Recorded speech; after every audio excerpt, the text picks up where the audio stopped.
नमस्कार रसिको. आज ब्रह्मांड कट्ट्याचा तिसरा रविवार.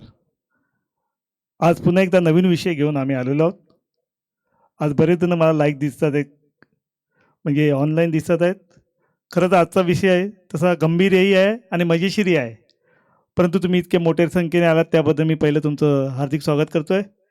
आणि एक विनंती करतो आहे की ह्या ब्रह्मांड कट्टा चॅनलला तुम्ही लाईक, शेअर आणि कमेंट जरूर करा, अशी मी तुम्हाला सुरुवातीलाच विनंती करतो. कारण का हा ब्रह्मांड कट्टा आता मनोरंजनाचं एक 100% नाणं झालेलं आहे.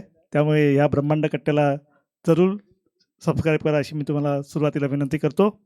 प्रथेप्रमाणे या ब्रह्मांड कट्ट्यावर काही ना काही लोकांचं कौतुक होत असतं. त्याच्यामध्येच आज सर्वांची लाडकी म्हणजे आमच्या ब्रह्मांड कला संस्कारची आणि संगीत कट्ट्याची सदस्य आणि कला संस्कृतीच्या सचिव रुजुता देशपांडे यांना नुकताच एशिया वर्ल्ड 2021 हा रनरअपचा अवॉर्ड मिळाला आहे.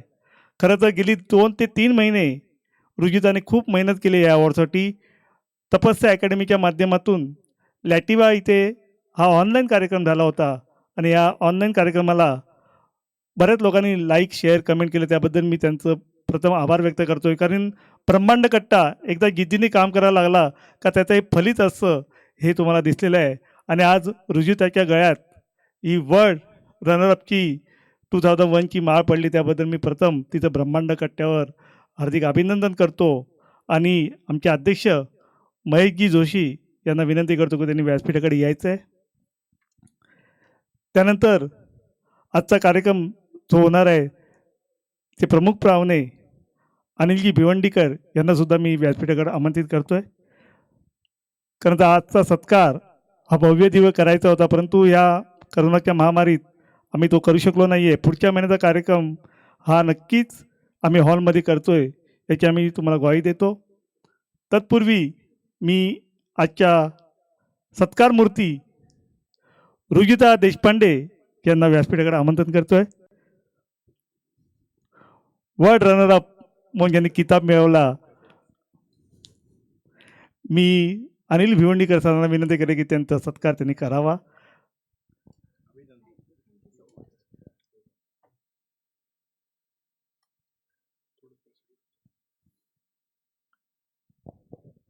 आणि या सुंदरशा अशा रुजुता मॅडम हसतात येतात. खरंच 3 महिने गेली सातत्याने ते प्रयत्न करून या स्पर्धेसाठी उतरल्या होत्या. आज खरंच आम्हाला देखील अभिमान आहे की ब्रह्मांड कट्ट्याने काही गोष्ट हातात घेतली की ती नक्कीच सक्सेसफुल करतो. त्याबद्दल मी रुजुताचा पुन्हा एकदा आभार व्यक्त करतो आणि 2 शब्द शुभेच्छाप्रती बोलेल.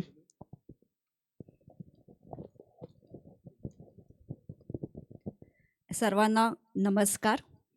आज मी इथे मिसेस वर्ल्ड रनरअप म्हणून उभी आहे. युरोपतर्फे घेण्यात येणाऱ्या टॉप ऑफ द वर्ल्ड या स्पर्धेत मी उतरलेले होते. भारताकडून मिसेस एशिया हे टायटल मला मिळालेलं होतं आणि भारताला मी रिप्रेझेंट करत होते या कॉम्पिटिशनमध्ये. आणि या कॉम्पिटिशनमध्ये आज माझ्याबरोबर जवळजवळ 15 देशांच्या सुंदऱ्या सहभागी झाल्या होत्या. त्यामध्ये रशिया, बाल्टिक्स, अटलांटिक्स, अर्मेनिया, अरुबा असे वेगवेगळे देश होते आणि खूप छान छान वेगवेगळ्या फील्ड्समधल्या सगळ्याच महिला यात सहभागी झालेल्या होत्या. आणि मला खूप आनंद आहे की या पेजंटमध्ये आज मी विनरचं टायटल मिळवलं, सेकंड रनरअप. आणि त्याचबरोबर Mrs lady top of the world हे टायटल देखील मला मिळालं. आणि हे टायटल मिळवण्यामागचा आनंद म्हणजे मिसेस लेडी हे सर्व गुणसंपन्न टायटल आलं. म्हणजे फक्त स्माईल किंवा हेअर किंवा ग्लॅमर किंवा ब्युटी असं नाही, तर एक Mrs lady top of the world म्हणजे एक स्त्रीचा सन्मान मला इथे झाल्यासारखा वाटला. आणि हा क्राऊन आता लवकरच येणार आहे लॅटवियाहून. तो आता येत आहे, ऑन द वे आहे सॅश आणि क्राऊन. तर तो क्राऊन म्हणजे फक्त क्राऊन माझ्या डोक्यावर नसेल, ती एक ग्लोरी किंवा स्टेटस नाही आहे, तर त्याबरोबर एक रिस्पॉन्सिबिलिटी, एक जबाबदारी माझ्या डोक्यावर ठेवली जाईल. आणि नक्कीच ती जबाबदारी एक माणूस म्हणून, एक स्त्री म्हणून आणि आपल्या देशाची रिप्रेझेंटेटिव्ह म्हणून नक्कीच मी पार पाडीन, याची ग्वाही मी सर्वांना देते. आता त्याचबरोबर आणखी काही शब्द सांगायचे म्हणजे कोणतीही गोष्ट हातात घेतली की मेहनत याला पर्याय नाही. मी ब्युटी इंडस्ट्रीतली नाही, मी फॅशन इंडस्ट्रीतली नाही. मी सायन्स बॅकग्राऊंडची आहे आणि त्याचबरोबर मी एक गायिका आहे. परफॉर्मिंग आर्ट्समध्ये मी असते. माझ्यासाठी हे फील्ड खूप वेगळं होतं. म्हणजे मला असं वाटलं की मी कसं करू शकेन. पण जिथे आपली इच्छा असते ना, तिथे बरोबर मार्ग मिळतो. प्रत्येक मार्गावर मला चांगली माणसं भेटत गेली. प्रत्येक मार्गावर माझं काम मी खूप मेहनतीने केलं आणि ती मेहनत आज जगात, त्या देशातल्या लोकांमध्ये जाऊन पोहोचली. याचं मला खूप खूप छान म्हणजे एक सॅटिस्फॅक्शन आहे. आणि ज्युरीमध्ये आज फॉरेन कंट्रीचे मोठमोठे डिरेक्टर्स, प्रोड्युसर्स, मॉडेल्स, ब्युटिशियन्स हे सगळे 6 ते 8 जण ज्युरीमध्ये होते. आणि एवढ्या सगळ्या ज्युरींमध्ये आज आपली कला, आपलं सौंदर्य किंवा आपली बुद्धी त्या लोकांपर्यंत पोहोचली आणि भारताचं नाव मी आज उजळवू शकले, याचं मला खूप अभिमान वाटतो. आणि त्यानंतर सगळ्यात महत्त्वाची गोष्ट म्हणजे मला खूप जणांचे इथे या व्यासपीठावरून आभार मानायचे आहेत. सर्वप्रथम माझा नवरा, माझा मुलगा ते कंटिन्युअसली माझ्या पाठीशी होते. खूप मदत मला त्यांची झाली. माझी पूर्ण फॅमिली, रिलेटिव्ज माझ्याबरोबर होते. आणि त्याहीपेक्षा महत्त्वाचं म्हणजे सगळे सपोर्टर्स, कारण ऑनलाईन असल्यामुळे लाईक्स, कमेंट्स, शेअर्स हे कंटिन्युअसली चालू होतं. म्हणजे अगदी कंटाळा आला होता. पण सगळ्यांनी खूप खूप मदत केली. आणि त्याही उपर आज मी ज्यांच्याबरोबर इथे उभी आहे तो माझा ब्रह्मांड कट्टा परिवार. म्हणजे आजचं हे जे माझं यश आहे त्यात त्यांचा सिंहाचा वाटा आहे. म्हणजे सर्वच सदस्यांनी डायरेक्टली, इनडायरेक्टली मला खूप मदत केली. ज्यांच्याकडे फेसबुक नाही, जे वोट करू शकत नाही, ते रोज माझ्यासाठी प्रार्थना करत होते, सिनियर सिटिझन्स. म्हणजे त्यांचे हे आशीर्वादसुद्धा आज मला लाभले. त्यामुळे मी खरंच राजेश सरांचे खूप मनापासून धन्यवाद करते, महेश सरांचे धन्यवाद करते. आणि इथे हा माझा सत्कार नसून आज ब्रह्मांड कट्ट्याच्या प्रत्येक सदस्याचा सत्कार इथे होतोय हे मी सांगते. आणि ही विक्ट्री माझी नसून प्रत्येक माझ्या सपोर्टरची ही विक्ट्री आहे. त्यामुळे खूप खूप धन्यवाद. आणि राजेश सरांचा कायम मला खूप सपोर्ट मिळत आला आहे. कायम एक फ्रेंड, फिलॉसॉफर, गाईड असं मी त्यांना नाव देईन. खूप ते मदत करतात, मार्गदर्शन करतात. अगदी म्हणजे सगळ्यांना त्यांनी खूप बांधून ठेवलं आहे. त्यामुळे त्यांचे खूप आभार. Thank you so much. रुजिता, की आज तुम्ही ह्या वाटेवर गेलात आणि रनरअप हा किताब मिळाला. तुम्ही तुमच्या भावी पिढीला काय संदेश द्याल याच्या माध्यमातून? म्हणजे याच्यात भाग घेतला तर चालेल का? किंवा आता तपासायच्या आमच्यात अग्निहोत्री मॅडम आहेत, त्या तसंच ब्रह्मांड कट्ट्यावर बरेच 4-5 सत्कार आम्ही या ब्युटी कॉन्टेस्टच्या माध्यमातून केले. पण तुम्हाला काय वाटतं आणि तुम्ही इतर तरुणींना काय संदेश द्याल? ब्युटी पेजंट्सबद्दल एक खूप चुकीची संकल्पना आहे की ब्युटी म्हणजे फक्त आउटर ब्युटी, दिसणं चांगलं, नाकीडोळी चांगले, बारीक फिगर, उंच असणं. तसं नाही आहे. डेफिनेटली आपण ब्युटी पेजंटमध्ये गेल्यावर त्यावर नक्कीच काम करतो. आपल्याला वाटतं की आपण खूप छान रिप्रेझेंट व्हावं. पण त्याचबरोबर माझा स्वतःचा एक्सपिरियन्स आहे. म्हणजे फक्त आउटर अपिअरन्स बघितला जात नाही. कारण ज्युरी राऊंड्स ज्या झाल्या त्यामध्ये आपण कशाप्रकारे उत्तरं देतो, त्याच टॉपिकवर बोलतो की नाही, आपला कॉन्फिडन्स, आपला ॲटिट्यूड, आपलं नॉलेज हे सगळं काही बघितलं जातं. आणि हे सगळं बघून मग विनर ठरवला जातो. त्यामुळे फक्त बाह्यरूप हे उपयोगी नाही, तर तुमची अभ्यासू वृत्ती, तुमची मेहनत, तुमचं जगाचं ज्ञान, आज हे सगळं महत्त्वाचं आहे. त्यामुळे अभ्यासू वृत्ती आणि मेहनत याला दुसरा काहीही पर्याय नाही. त्याची तयारी असेल तर नक्कीच कोणीही पुढे जाऊ शकेल. धन्यवाद रुजिताजी, तुम्ही ब्रह्मांड कट्ट्यावर आलात आणि हा सत्कार छोटेखानी स्वीकारलात. खरंच आज तुम्ही गरुड झेप घेतायत आणि अशीच अपेक्षा या ब्रह्मांड कट्ट्याला आहे. कारण की हिरे असतात त्यांना पैलू पाडून कुठेतरी चमकायचं हा प्रयत्न नेहमीच आम्ही करत राहू तुमच्या माध्यमातून. कारण तुम्ही एक आयडल झालात आता, तर तुम्हाला पुन्हा मी ब्रह्मांड कट्ट्याच्या वतीने शुभेच्छा देतो. त्यानंतर आजचे पाहुणे आमचे मार्गदर्शक आहेत, ते पण अनिल भिवंडीकर बोला का भिवंडीचे, परंतु हे कल्याणचे आहेत. आज 10 वर्षानंतर वास्तू विशारद रविराज आले होते आणि त्याच्यानंतर हा 10 वर्षानंतर ब्रह्मांड कट्ट्यावर विषय घेतला आहे. आणि तो तितका ताकदीचा विषय महेश जोशी यांनी त्यांच्याकडून वधून घेतला आहे. तुम्ही बघालच म्हणजे या वास्तूविषयी काय दोष आहेत किंवा काय फायदे आहेत ते सांगण्याचा ते प्रयत्न करणार आहेत. मी महेश जोशी यांना विनंती करेल की त्यांनी सत्कारांनी आपल्या कट्ट्याच्या प्रमाणे सत्कार करावा.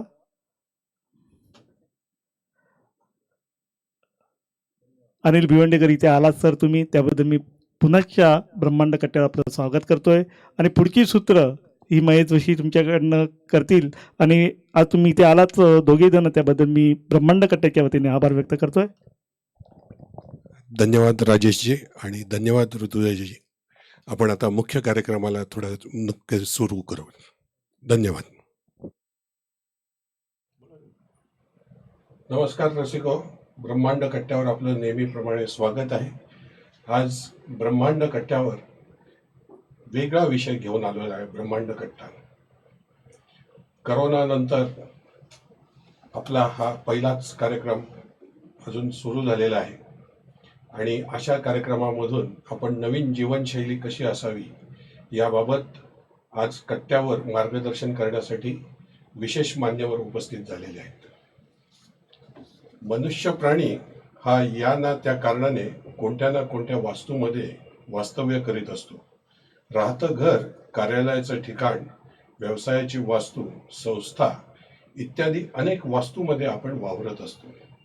सर्व ग्रहाप्रमाणेच पृथ्वीभोवती सुद्धा एक चुंबकीय ऊर्जेचे क्षेत्र आहे आणि वातावरणातील चुंबकीय शक्ती आपल्या देहापर्यंत पोचत असताना भोवतालच्या वास्तूमधून माध्यमातून येते. अशा वेळी वास्तू निसर्गाशी योग्य संतुलन साधणारी असल्यास मन, शरीर, विचार, कार्य, वर्तन हे सगळं योग्य पद्धतीने पार पडतं.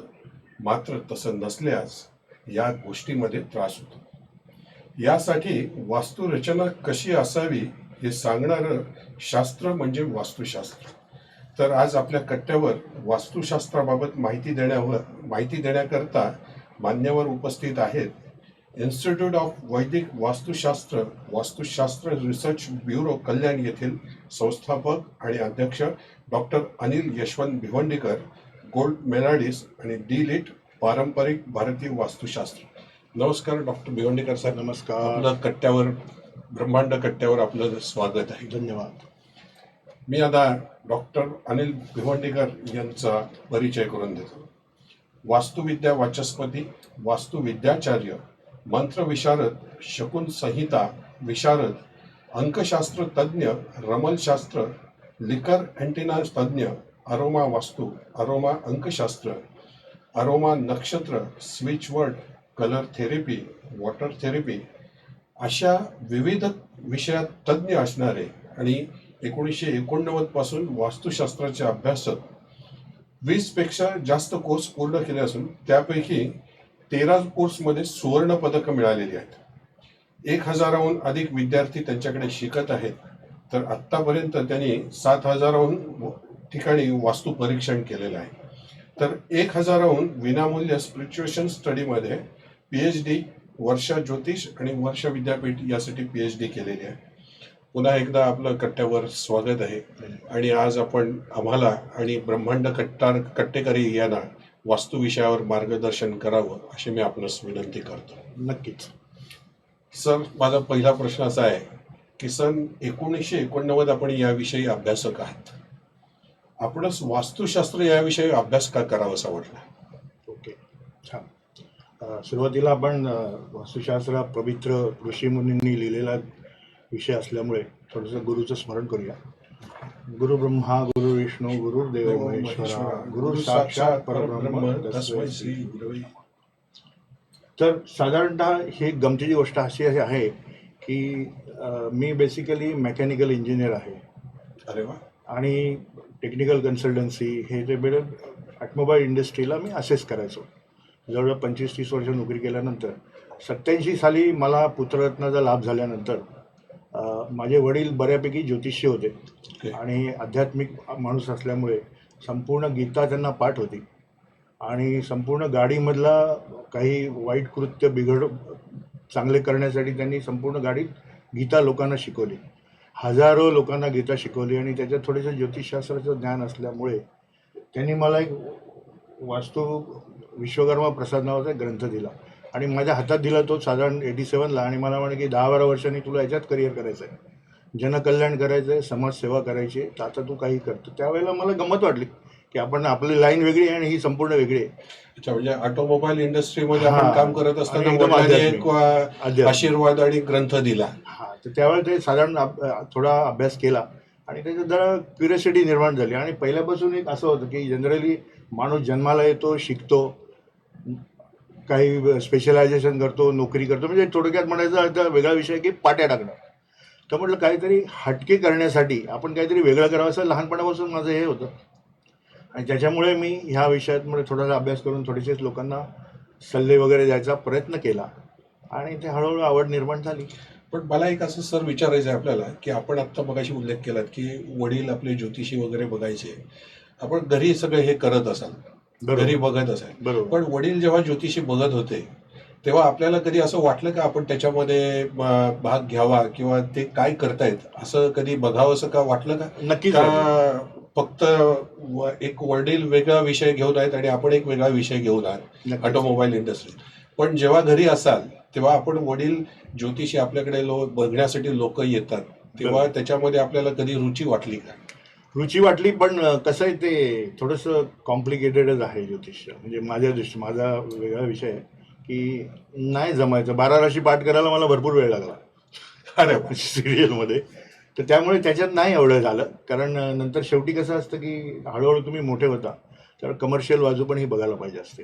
ओके. आणि वास्तुशास्त्रामध्ये हे केल्यानंतर साधारण आजही हजारो पुस्तकांचा अभ्यास झालेला आहे. भरपूर पुस्तकं आहे, माझी लायब्ररी आहे स्वतःची.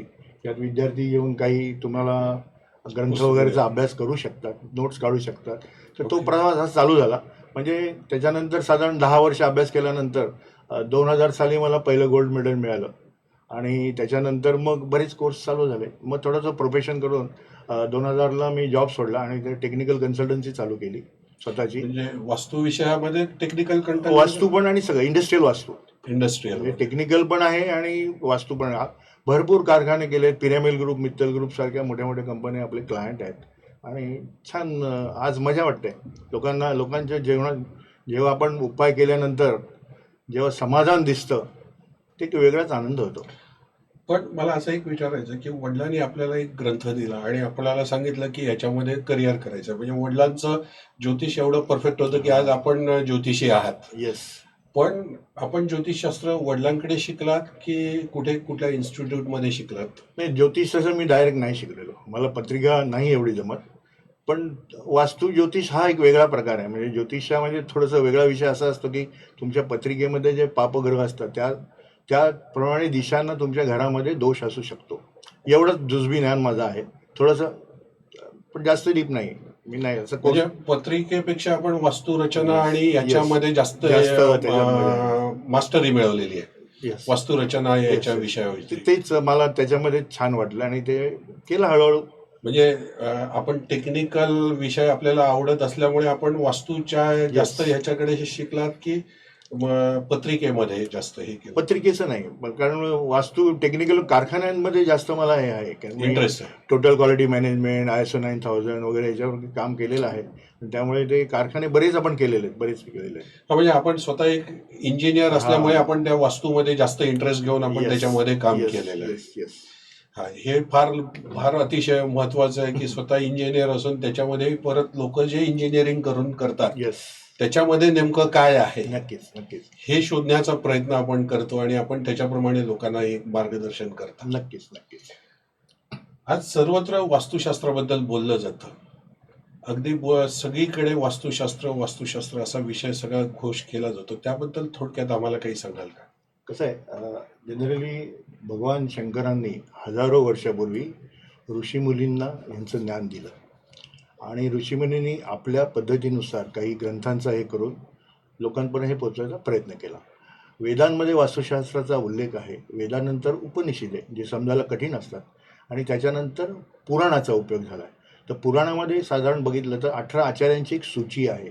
म्हणजे थोडक्यात सांगतो की भृगुरात्री वशिष्ठच विश्वकर्मा मयस्तथा नारदो नग्नजितस्य विशालक्षा पुरंदरा ब्रह्मकुमारो नंदीश शैनको गर्गेवच वासुदेवानिरुद्ध तथा शुक्रम बृहस्पती मयमतम अध्याय 252 श्लोक 113.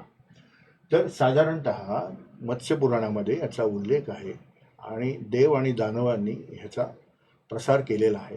तर दानव म्हणाल तर काय, ते रावणाचे सासरे मयासूर नावाचा राक्षस होता. त्याचा मयमतम हा मोठा ग्रंथ आहे. जे तुम्ही महाभारतामध्ये जे मयसभा आपण म्हणतोय ती मयसभा जी बांधलेली होती ती वास्तुरचनेप्रमाणे मयासुराने बांधलं होतं.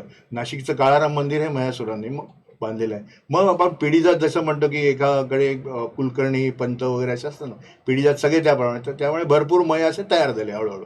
आणि ते अच्छा. ओरिजिनल देव आणि दानवाने लिहिलेलं वास्तुशास्त्र आहे. हजारो ग्रंथ आहे त्याच्यावर. आयुष्य म्हणजे कमीच पडेल सगळ्यांचा अभ्यास करायला, पण ते आपण थोडा थोडा करत आहे. तर त्याच्यामध्ये जर बघितलं तर मानसार आणि मयमतम हे जे 2 ग्रंथ आहेत ते दादा ग्रंथ म्हटले जातात.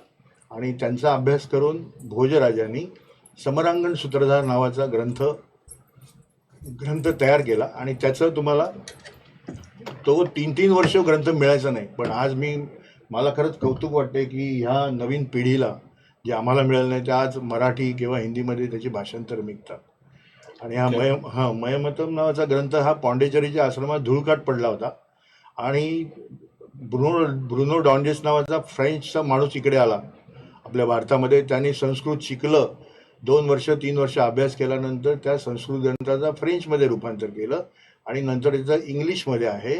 आणि तो ग्रंथ आम्ही वापरतो. किती दुर्भाग्य आपलं, म्हणजे असं खातो आपण. त्यांनी सांगितलं तर हे चांगलं, योगाज म्हणून येतात, आयुर्वेदाज म्हणून येतात, then we are accepting this. Okay. हे दुर्भाग्य आपलं भारताचं. म्हणून ह्याचा अभ्यास या पिढीने करावा असं मला नक्कीच तळमळीने वाटतंय. म्हणजे आपण आत्ता मगाशी सांगितलं की मयसभा किंवा हे जे आहे, महाभारतात सुद्धा वास्तुशास्त्र वापरत असून सुद्धा मला असं एक वेगळा प्रश्न की महाभारत घडलं. हो, ते तर आहे ना, ते विधिलिखित होतं ना शेवटी. हा, म्हणजे त्याचा विधिलिखित असलं तरी वास्तुशास्त्राशी काही संबंध आहे का त्याचा? नाही, आता मयसभामध्ये महाभारत का घडलं, जेव्हा ते दुर्योधन जमीन सारख्या दिसणाऱ्या ठिकाणी आला आणि ते ॲक्च्युली पाणी होतं, तो भास होता आणि तिथेच घसलं ना. त्यामुळे त्यांनी जर लाईटली घेतलं असतं दुर्योधनाने, आत्ताच्या वर्षात लाईटली तर ते झालं असतं ना. पण ते नाही घडायचं. शेवटी विधिलिखित देवाचे अवतार असतात. वास्तुदोष म्हणजे काय असतो आणि नेमका कसा ओळखायचा तो? बघा, आता वास्तुदोष म्हणजे काय की साधारणतः बघा, आपण घरामध्ये ग्रह कलह, एकमेकांचं न पटणं किंवा अभ्यास न करणं हे जनरली प्रॉब्लेम आहेत. आणि ते काही याच्यामध्ये डिटेक्ट होतात. आणि मी तुम्हाला थोडंसं दाखवतो बाहेर.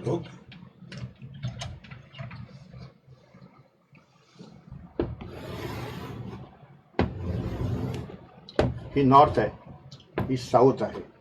उत्तर दक्षिण हा पोर्ट जमिनीवर म्हणजे पृथ्वीवर कुठेही तो कॉमन असतो. ईस्ट आणि ही वेस्ट आहे. त्याच्यामध्ये आपण जर बघितलं तर दिशा कशा तयार झाल्या. हा नॉर्थ झोन आहे म्हणून ही नॉर्थ, ही नॉर्थ. साऊथ झोन आहे म्हणून ही साऊथ, इथे साऊथ. याच्याजवळ वेस्ट आहे, याच्याजवळ वेस्ट आहे, याच्याजवळ ईस्ट आहे, ईस्ट आहे. म्हणजे ईशान्य, आग्नेय, नैऋत्य, वायव्य, उत्तर, दक्षिण, पूर्व, पश्चिम. उत्तर, दक्षिण, पूर्व, पश्चिम ह्या 4 दिशा मुख्य दिशा ह्या, आणि ह्या उपदिशा आहेत. समजा आपण ही चांगल्या ऊर्जा इकडून येतात, चांगल्या ऊर्जा इकडून येतात. इकडून येणाऱ्या ऊर्जा ह्या तुम्हाला अपॉर्च्युनिटीज देतात, संधी देतात, पैसा देतात. आणि इथल्या देतात ह्या प्रतिष्ठा देतात, समाजातील तुमचं स्थान जे नक्की करण्यात येतं. समजा आपण याला +2 दिलं आणि ह्याला +2 दिलं तर हे झाले -2 आणि हे झालं -2, बरोबर. आता समजा भारताच्या उत्तरेला काय आहे की भारताच्या उत्तरेला शंकराचं स्थान आहे, गंगासारखी पवित्र नदी आहे. त्याच्यानंतर आपण हजारो वर्षापूर्वी ऐकलं की ऋषीमुनी तिथे तपश्चर्या करतात. So then will give +2 also, म्हणजे +4 झाले. म्हणजे हा सगळा भारताकडचा उत्तरेचा भाग आपण हा नेहमी जे हरिद्वार म्हणतो देवाची स्थानं सगळी ह्याच एरियात या उत्तर दिशेला पवित्र मानलं जातं. येस. आणि इथे -2 झाले. आता बघा, +4 +2 +6 -4 -2 -6, बरं. त्याच्यानंतर +2 +4 +6 झाले, +2 -2 -2, इथे झाले +2. हे इक्वेशन आहे, याच्यात संपूर्ण वास्तुशास्त्र भरलेलं आहे. तुमच्या घरामध्ये जर ह्या दिशेला खिडक्या, दारं, त्याच्यानंतर ओपन टेरेस, बाल्कनी, वरंडा असं असले तर तुमच्या घरामध्ये स्थेय, क्षेम, मांगल्य, आयु आणि कल्याण ह्या पंचपरिमेष्ठीची प्राप्ती त्यांना होते. थोडक्यात सुख शांती, सुख शांती, शांती, बरं. हा विभाग आहे, हा इडा नाडी म्हणजे चंद्र नाडीच्या प्रभावाखाली असल्यामुळे ज्यांना याचा फायदा होतो त्यांना सुखशांती लाभते. याच्या विरुद्ध ज्या लोकांना ह्याचा परिणाम होतो अशा लोकांच्या जीवनामध्ये विनाश विकार विपदा असं विद्रोह असं सांगितलेलं आहे. म्हणजे हा पिंगला नाडीचा प्रवाह आहे, सूर्य नाडीचा प्रवाह आहे. ज्या घरावर याचा अटॅक होतो अशा घरांना नेहमी जीवनात संघर्ष करायला लागतो. म्हणजे थोडक्यात दक्षिण दिशेला ज्यांची हा, घरं आहेत येस, त्यांना संघर्ष करावा लागतो. नक्कीच. आता हे झालं बेसिक थंब रूल ऑफ ढोबळ मनाने येस. दिशांचं हे झालं. पण सर मला एक असा प्रश्न विचारायचा आहे, आजकाल आता शहरं एवढी वाढत चाललेली आहेत, ओके, प्लॉट एवढे वाढत चाललेले आहेत आणि वेगवेगळ्या ठिकाणी मोठमोठे टोलेजंग इमारती होतात. अगदी 30-40-35 मजल्याच्या इमारती होतात. तिथे वास्तुशास्त्र काही होतं का? कारण आजकाल प्लॉट असे बांधले जातात का वास्तुशास्त्रानुसार? कसं आहे आता काही बिल्डिंग्स वगैरे अशा बांधल्या जातात का? आपल्याला काही असा अनुभव आहे का? नक्कीच आहे. कारण ह्याचं बेसिक रूल सांगतो पहिले तुम्हाला, की आता हा आपण बघितलं सुखशांती. जसं जसं आपण वर जाऊ, एक जनरली प्रश्न असतो की त्यांना काय होत नाही, आम्हालाच काय होतं. तर ह्या विभागामध्ये जसं जसं वर म्हणजे पहिल्या मजल्यातून 24 मजल्यावर जा, तसं त्याचं सुख जास्त असतं. आणि ह्या विभागामध्ये ज्यांची घरं आहेत त्यांना जसं जसं वर जाल तसं तसं संघर्ष जास्त वाढत जातो. आज थोडा वेगळा विषय आहे, कदाचित राग येईल लोकांना, की आज कसं झालं की पैसे कमवायचा धंदा आहे. बिल्डिंग झाली की चला बेचणे काय आपले को असं करून ते विकतात. मग पुढे त्या लोकांना त्रास हो न हो हा नंतर ते नंतरची विचारचा गोष्ट आहे. विषय. पण त्यातल्या त्यात आज अवेअरनेस एवढा वाढल्यामुळे काही लोक आपल्याकडे येतात. मग साधारण घराचा इंटरेस्ट कसा असावा. पूर्वीच्या काळी नगररचना होती. एक विशिष्ट प्रकारे नगररचना करून काम केलं जायचं. चतुर्वर्ण जसं आजही ते आपण थंब रूल पाळतो. ब्राह्मण वैश्य शूद्र आणि क्षत्रिय ह्या सर्वांसाठी नगरामध्ये कुठे कुठे जागा असावी. मग ते आपण एखाद्या याच्यामध्ये जर बघितलं तर एखाद्या फ्लोअरला 4 ब्लॉक असले तर त्याच्या ठराविक दिशेला ठराविक लोकांची जर घरं असली तर त्यांना सुख मिळतं. आणि साधारण सेफ्टी टँक म्हणा, वॉटर टँक म्हणा, थोडं प्रांगण प्रवेश म्हणूया, असे छोटे छोटे गोष्ट जर व्यवस्थित असतील तर त्या सोसायटीला नक्कीच फायदा होतो. पण नक्कीच. सर आता असं आहे की आपण म्हणताय की नगररचना पूर्वीच्या ह्याच्याप्रमाणे त्या वर्णाला तशी व्यवस्था होती. ओके. पण आता फ्लॅट सिस्टीम आल्यामुळे माझा असा थोडासा वेगळा प्रश्न आहे की एका फ्लॅटमध्ये एका फ्लोअरवर 4 मजले असतात किंवा 6 मजले असतात. सगळे आपण मगाशी म्हणाल तसे लोक येऊ शकत नाही. हो बरोबर. की वेगवेगळ्या नाही प्रकारचे बरोबर, लोक नक्कीच. किंवा फ्लोअर 2 याच्यामधलं अंतर कमी असतं. तर त्यावेळेस याचा काही उपयोग होतो का? नाही, याचा उपयोग होतोच. कारण कसं आहे आता कारण आता काही वेळेला काय होतं की मधला पॅसेज जो असतो तो एकदम छोटा असतो किंवा एकदम मोठा असतो. बरोबर. तर अशा वेळी त्या रिकामा किंवा मोठा असलेल्या पॅसेज किंवा ते 6 षटकोनी किंवा असं काही चौकोनी जर त्या फ्लोअर असेल तर त्याचा काही उपयोग होतो? नक्कीच. याच्यामध्ये म्हणून आम्ही नेहमी सांगतो की आर्किटेक्ट आणि सिव्हिल इंजिनियर ह्या लोकांनी हे शास्त्र शिकावं. कारण तुमच्यावर लोकांचं आयुष्य आहे.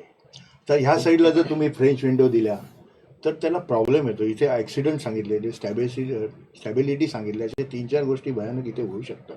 तसेच वर जाऊन तुम्ही जर नीट हे बघाल तर भयंकर प्रॉब्लेम ह्या एरियात वाढतात. पण हे ऑडिट कोणीच करत नाही. कारण कोणत्याही घरात गेल्यानंतर 1-2 वर्ष आपण मजेत असतो. नवीन घर 2-3 वर्षांनी तो आपला प्रताप दाखवायला सुरुवात करतो. म्हणून घर घेताना माझं तर की स्पष्ट मत आहे की बघा, आता आपण आजारी पडल्यावर डॉक्टरकडे जातो. डॉक्टर तुम्हाला MBBS किंवा काही तुम्हाला 2-4 गोळ्या देतो, तुम्हाला बरं वाटतं, रिलॅक्स. पण काही वेळा काय होतं की आपण स्वतः गोळी घेतो की नाही, पॅरासिटामॉल किंवा स्वतःहून घेतो. तसंच वास्तू कन्सल्टंट बद्दल आज असं झालं की 1-2 पुस्तकं वाचून लोक सल्ले देतात आणि कुठेतरी फसले जातात.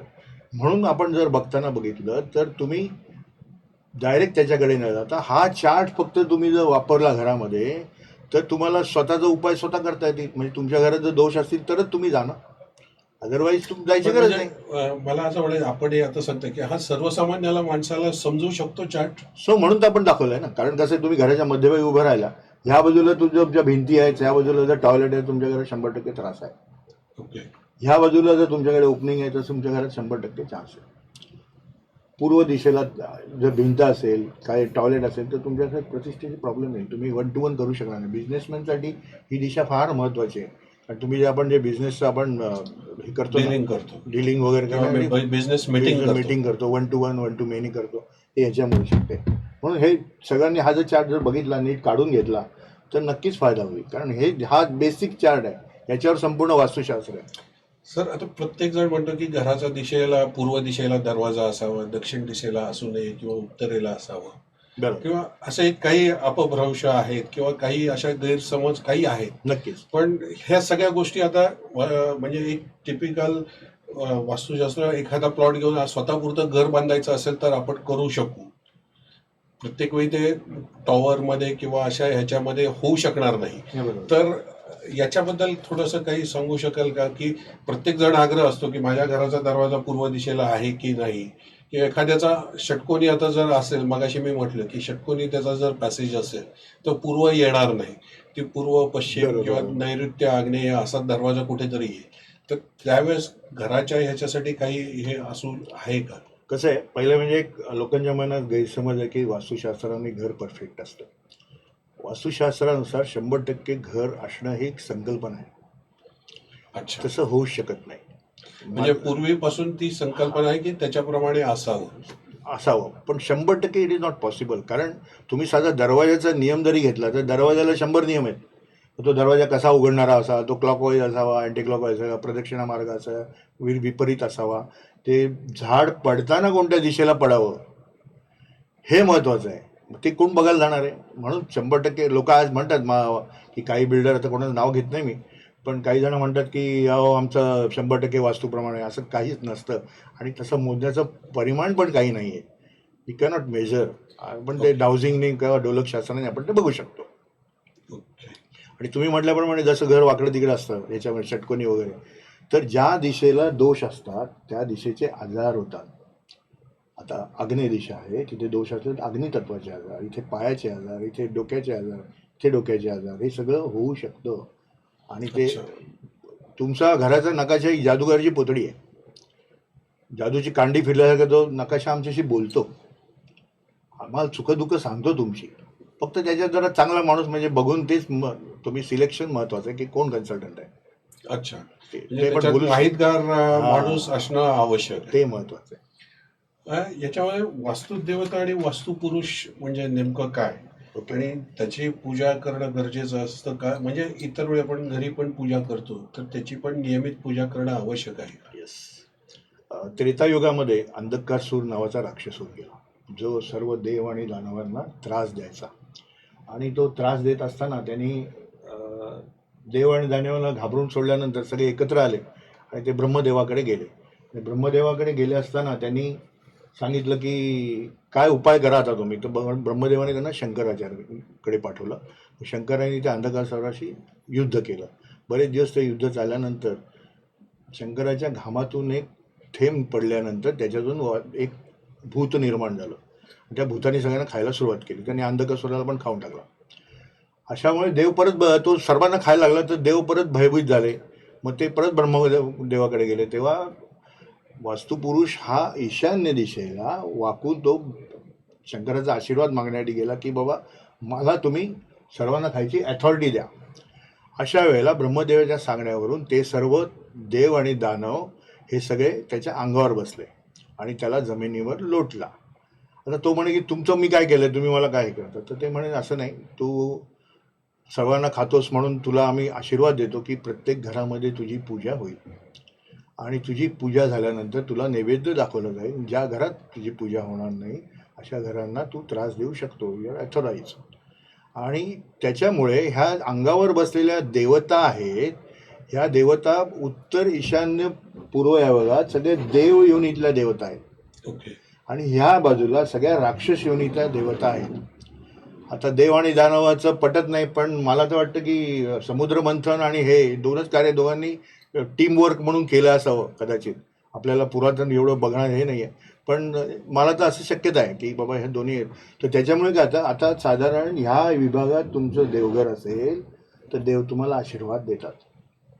अच्छा. आणि ह्या विभागात तुमचं देव असेल तर इथे राक्षस आहेत. त्यामुळे घरात देवघर कुठे असावं हा जनरली विचारणारा प्रश्न आहे. तो घरात या विभागात देवघर हवा आहे. ओके. तर ह्या वास्तू देवतांची पूजा करणं गरजेचं आहे. ते वास्तुशांतीत होतं.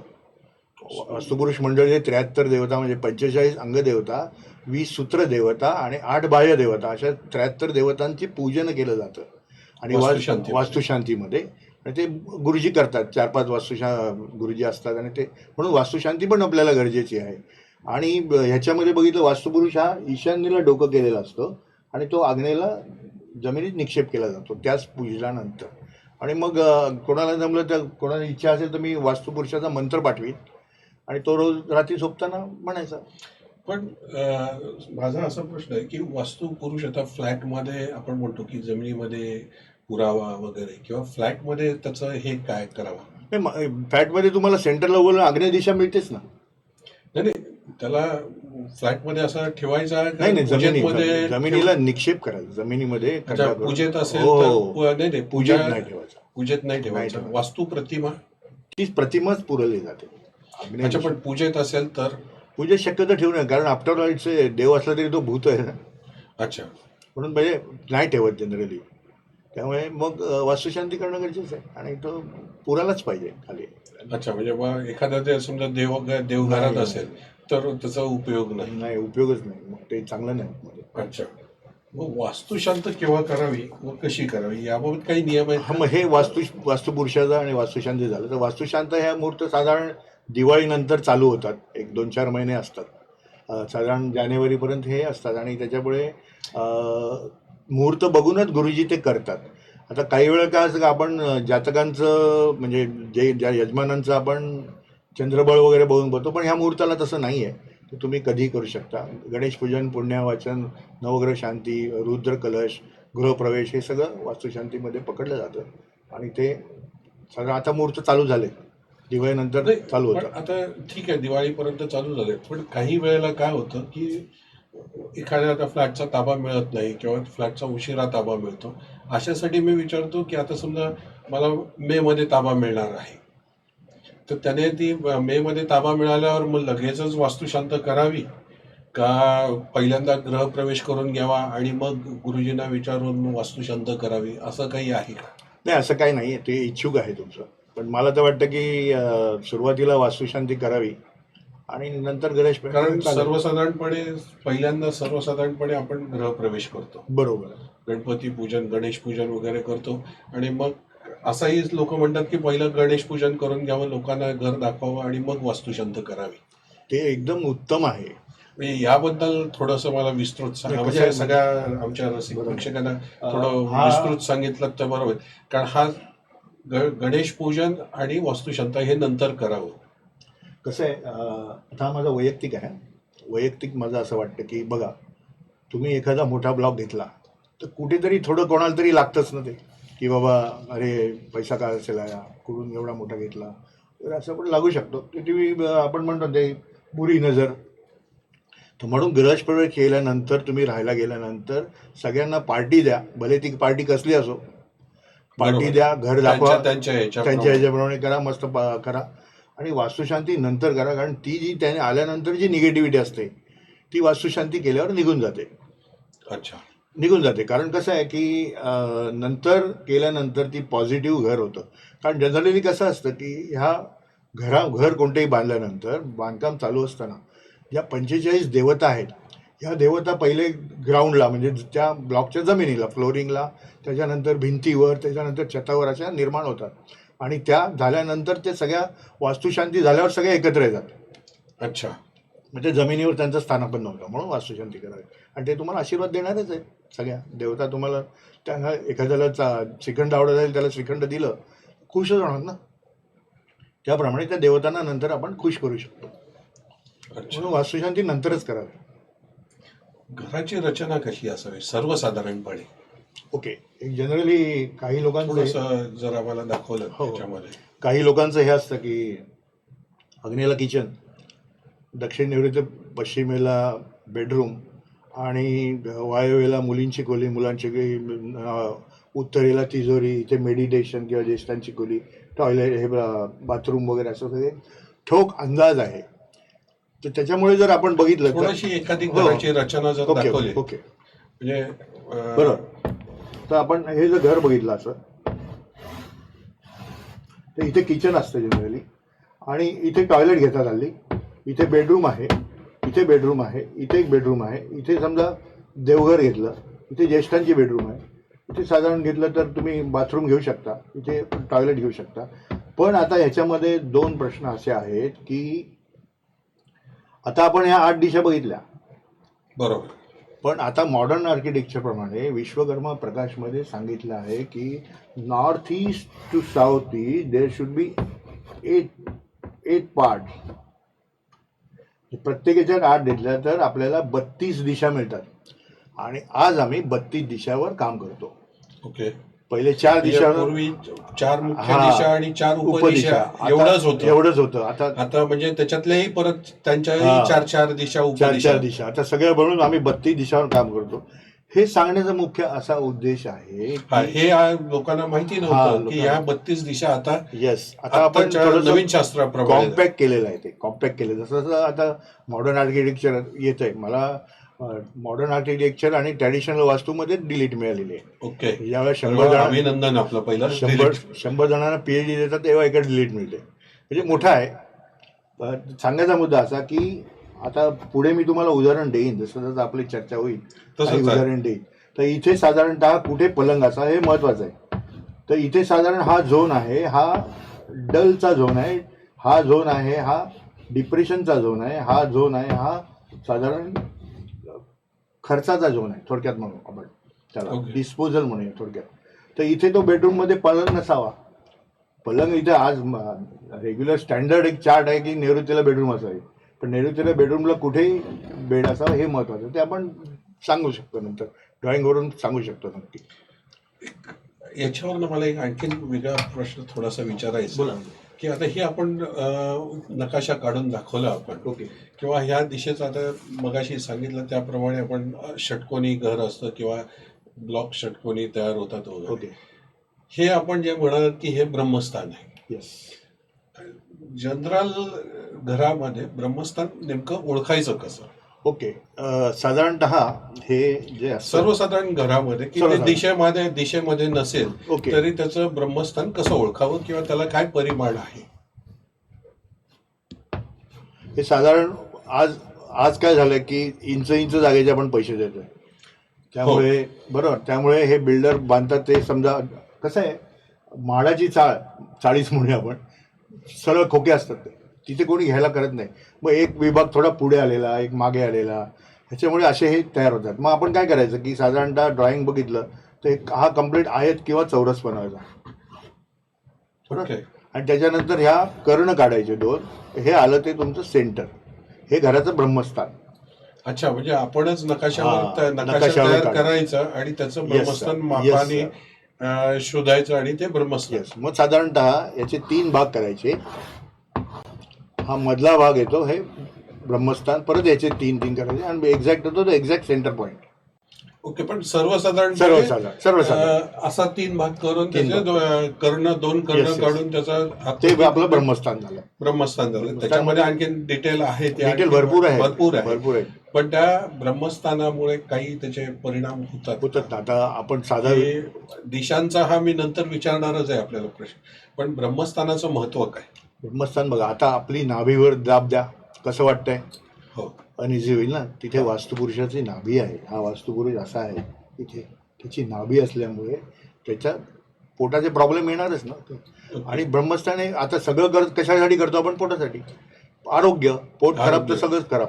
त्यामुळे तिथे ब्रह्मस्थान जड झालं तर पोटाचे विकार नक्कीच निर्माण होतात, आणि मग पोटाचे एकदा विकार झाले की सगळेच प्रॉब्लेम चालू होतात. त्यामुळे ब्रह्मस्थान नेहमी हलकं असावं. मग त्याला काही छोटे छोटे उपाय आहेत, ते आपण नंतर कधी चर्चेमध्ये येतील. येतील. पण आता आपण हा जो नकाशा दाखवलेला, आता इथे त्याचं साधारणतः Center त्याचा सेंटर आलेला आहे, पण हा दिवाणखान किंवा हे काही असू शकतं. हो. तर तेव्हा या वास्तूचं तिथे त्यांनी समजा आपला कोच ठेवलेला आहे किंवा काही जड असं तत्व ठेवलेलं आहे, तर ते योग्य आहे का? नाही, योग्य नाही ना ते. त्याच्यासाठीच म्हणून मी म्हणतो की आपण 1 इंचाचे पैसे देतो आज. सुपर बिल्टअप, महा सुपर बिल्टअप हे सगळं हे झालेलं आहे.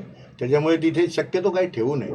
आणि मग म्हणजे ते ब्रह्मस्थान मोकळं हां, ठेवावं, मोकळं ठेवावं. पण ब्रह्मस्थान प्रत्येकाला कळलं पाहिजे. कळलं पाहिजे ते, त्याच्यासाठी आम्ही आहोत. हो, नक्कीच. आता आपण आम्ही ते तुम्हाला आपण मदत सगळ्यांचं करू. मदत केल्याशिवाय आज लोकांना नक्कीच. कळणार नाही. नक्कीच. पण सर्वसाधारणपणे घरामध्ये आजकाल मुलांचा अभ्यास किंवा नातेसंबंध किंवा आर्थिक अडचण आणि अशांतता या मुख्य कारणं झालेली आहेत अशांततेसाठी. बरोबर.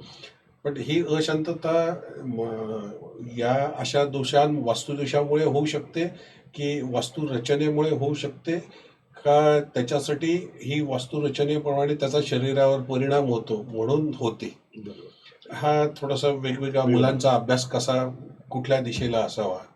ओके. आता याच्यामध्ये एक आहे की बघा, आपण हळूहळू एकत्र कुटुंब पद्धतीकडून विभक्त कुटुंब पद्धतीने आलेलो आहे. हो, आम्ही दोघं आम्ही आमचा दोघं एक आमचं, आता एकच. किंवा एकच किंवा आम्ही दोन आमचे दोन ते हळूहळू आता ही जनाची एक सवय जनरीत झालेली आहे. जनरीत झाले. मग अशा वेळेला जी म्हणजे पत्नी असेल, तिच्या माहेरचं काही एकुलती एक असेल, तिचं माहेरचं घर किंवा वडिलोपार्जी इस्टेट, ती आपल्याला जरी नाईलाजाने घ्यावी लागते. मग त्या वास्तूत काही दोष असतात का, हे बघणं गरजेचं आहे. एकत्र कुटुंब पद्धती असलं की नवरा बायको किंवा इतर आणखीन कपल असतील तर लग्नानंतर वेगळी रूम हवी असेल म्हणून आपण घाईघाईत एखादी दुसरी रूम घेतो. मग ती शास्त्राप्रमाणे आहे का, ही बघणं गरजेचं असतं. मग अशा वेळेला त्या रूम घेतल्यानंतर ती नाईलाजाने आपल्याला स्वीकारायला लागते. त्यावेळेला आपण शास्त्र बघत नाही. मग त्यावेळेला वेगळ्या वेगळ्या पद्धतीने शास्त्राचा वापर न केल्यामुळे जो त्रास होतो तो सहन करायला लागतो आपल्याला. आणि ह्याच्यामध्ये मी म्हटलं की आता साधारण आरोग्याचा आपण जर विचार केला, पोटाचं आपण ब्रह्मस्थानाचं बोललेलंच आहे.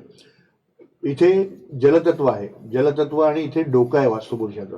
म्हणजे ह्या बाजूला जर प्रॉब्लेम असतील, दोष असेल, तर अशा ठिकाणी डोक्याचे प्रॉब्लेम म्हणजे इव्हन सिरियस तुम्हाला ब्रेन हॅमरेज वगैरे होऊ शकतं. ओके. ह्या दिशेला जर प्रॉब्लेम असेल तर तुमच्या घरी इथे महिलांना त्रास होतो. हा पैशाचा कप्पा पण आहे, तुमच्याकडे आर्थिक फटके बसू शकतात. आणि ह्या ग्रहामध्ये मुलांना त्रास होतो. लग्नानंतर जर ह्याची जर बेडरूम असेल नवीन दाम्पत्याची तर कन्सीव्ह व्हायला प्रॉब्लेम येतो. त्याप्रमाणे संततीसाठी इथे प्रॉब्लेम येतो. इथे नैऋत्य आहे, इथे वास्तुपुरुषाचे पाय आहेत. इथे जर तुमचे दोष असतील तर साधारणतः तुम्हाला पायाचे आजार किंवा ॲक्सिडेंट सांगितले आहे. इथे आपला पितृकप्पा आहे, अँसेस्टर्स आपल्या पितृ वडिलोपार्जित त्यांचा हा कप्पा असल्यामुळे इथे प्रॉब्लेम असतो, त्यांचे आशीर्वाद आपल्याला मिळत नाही. इथे असेल तर वायुतत्वाचे आजारमुळे चक्कर येणं, मिरगी येणं, तुम्हाला ते आजकाल थायरॉइड वगैरे हे सगळे प्रकार इथे होतात. त्यामुळे हे सगळं बघणं गरजेचं आहे. आणि त्यामुळे घर बघताना जर आपण व्यवस्थित घेतलं तर नक्कीच हा त्रास होतो. अग्नितत्वाचे आजार म्हणजे अंगावर पुरळ उठण्यापासून तर ब्लड कॅन्सरपर्यंत हा होऊ शकतो. म्हणजे मी असं घाबरवत नाही कोणाला, पण त्या दिशेचे आजार त्या तत्वाचे आजार त्या घरातल्या कुटुंबाला होऊ शकतात. त्यामुळे नक्कीच बघणं गरजेचं आहे. शेवटी कसं आहे की खरोखरच आज गरज आहे, पण लोक एवढं सिरियसली घेत नाही. पण एक सर्वसाधारण असा समज आहे की आता पेपरमध्ये पण येतं किंवा काही याच्या ठिकाणी वाचण्यात येतं लोकांमध्ये की दक्षिण दिशेला जड वस्तू ठेवावी आणि त्याची कपाट दक्षिण दिशेला ठेवावं, जड तत्व, आणि त्याचं उघडण्याचा जो दरवाजा आहे तो उत्तर दिशेला असावा. हे काही खरं आहे? पण दक्षिणेला कसं आहे माहिती का, आता पृथ्वी 22.5 डिग्री कललेली आहे. अच्छा. इथे जर वजन ठेवलं तर आणखीन कलेल. म्हणून ती दक्षिण आणि नैऋत्य दिशेला वजन वाढवायची एक आपल्याला हे झाली. आणि भारताच्या भौगोलिक परिस्थितीमुळे नैऋत्य दक्षिण विभागातून वारे येतात आणि पाऊस येतो. त्यामुळे पूर्वीच्या ह्याच्याप्रमाणे त्या बाजूच्या भिंती जाड्या व्हायच्या आणि त्या भिंती जाड्या, आणि त्याच्यामुळे कसं आहे तिथे ऑटोमॅटिकली वजन पण व्हायचं. आणि घरामध्ये आपण ह्या बाजूला जर वजन ठेवलं तर नक्कीच फरक पडू शकतो. म्हणजे उत्तरेला उघडणं वगैरे ते ओके, तसं काही एवढं त्याच्यात म्हणजे त्याचा काही वास्तुशास्त्राशी संबंध आहे का? किंवा कपाट दक्षिणेला ठेवावं आणि त्याचा दरवाजा उघडण्याचा जो प्रकार उत्तर दिशेला, हा एक सर्वसाधारणपणे समज आहे. पण त्याच्यामध्ये पण आता असं आहे की त्या दिशेला काही हे आहे का? नाही, तसं काही नाही. वास्तुशास्त्राप्रमाणे नाही, एक ठोकताळा आहे की ही दिशा जड असावी, पण असं कुठे नाही आहे की बाबा तिथे करायलाच पाहिजे असं नाही. आता तसं बघितलं तर एक वेगळा विषय पंचतत्वाचा आहे. 5 तत्व जे आहेत, जलतत्व, अग्नितत्व, कास्ट, म्हणजे आपण फेंगशीच्या प्रमाणे बघितलं तर 5 तत्व आहेत. तर त्याच्याप्रमाणे जर आपण बघितलं तर इथे लाकूड असणं हा गुन्हा आहे, म्हणजे चांगलं नाही आहे. त्यामुळे इथे लाकडाची कबट त्रास देतो तुम्हाला. ते आपण पंचतत्वाचं सांगेन तुम्हाला मी, त्यावेळेला आपण बोलू नक्कीच. म्हणजे दक्षिण दिशेला लाकूड शक्यतो टाळावं, पण आता काही करू शकत नाही ना करू आपण. शकत नाही. काही गोष्टी आपल्याला नाईलाजाने स्वीकाराव्या लागतात, असं आहे ते, अच्छा. इलाज नाही. वास्तुरचनेमध्ये ज्येष्ठांसाठी किंवा आरोग्यासाठी काही विशेष दिशा किंवा विशेष तत्व आहेत का काही? कसं आहे, ह्याच्यामध्ये दोन गोष्टी आहेत. ज्येष्ठांसाठी रूम तर माणूस ज्येष्ठ नंतर वयोपरत्वे होतो, पण तो तरुण असताना आणि ज्येष्ठ असताना त्याच्यासाठी काही विशेष नक्कीच. कारण कसं आहे, आता हे बघा, हे आम्ही एक चक्र बनवलेलं आहे. त्याच्यामध्ये जर हे चक्र इथे एक बनवलेलं आहे, दिसणार नाही, तर हे चक्रामध्ये हे काही गोष्टी आहेत. हे जे मी मगाशी तुम्हाला 32 दिशा म्हटलंय, त्या 32 दिशाप्रमाणे हे चक्र आहे. आणि त्याच्याप्रमाणे हे इथे जे आहे ना, इथे क्लिअरिटी ऑफ माइंड जे ज्येष्ठांना अगदी गरजेचं आहे. त्याच्यासाठी त्यांची ही रूम सांगितलेली आहे, जी इथे देव आहे, शंकराचं स्थान आहे. आणि त्याच्यामुळे ज्येष्ठांसाठी मेडिटेशन, औषधं ठेवण्याची जागा ही अतिशय सुंदर आहे. त्यामुळे इथे झोपणं गरजेचं आहे. आणि त्याच्यामुळे जर तरुण पुरुष इथे झोपला, लग्नाच्या सुरुवातीला एन्जॉयमेंट जे आपण आजकाल प्लॅनिंग सिस्टीम आहे त्यांची मुलांची, तर त्यांनी इथे झोपणं गरजेचं आहे. आणि त्याच्यानंतर इथे झोपणं पृथ्वीतत्व काय असं, एखादं बीज रोपायचं असलं तुम्हाला, तर ते पाण्यात टाकल्यावर वाहून जातं, अग्नीत टाकल्यावर जळून जातं, वायूत टाकल्यावर ते उडून जातं. जगतं कुठे?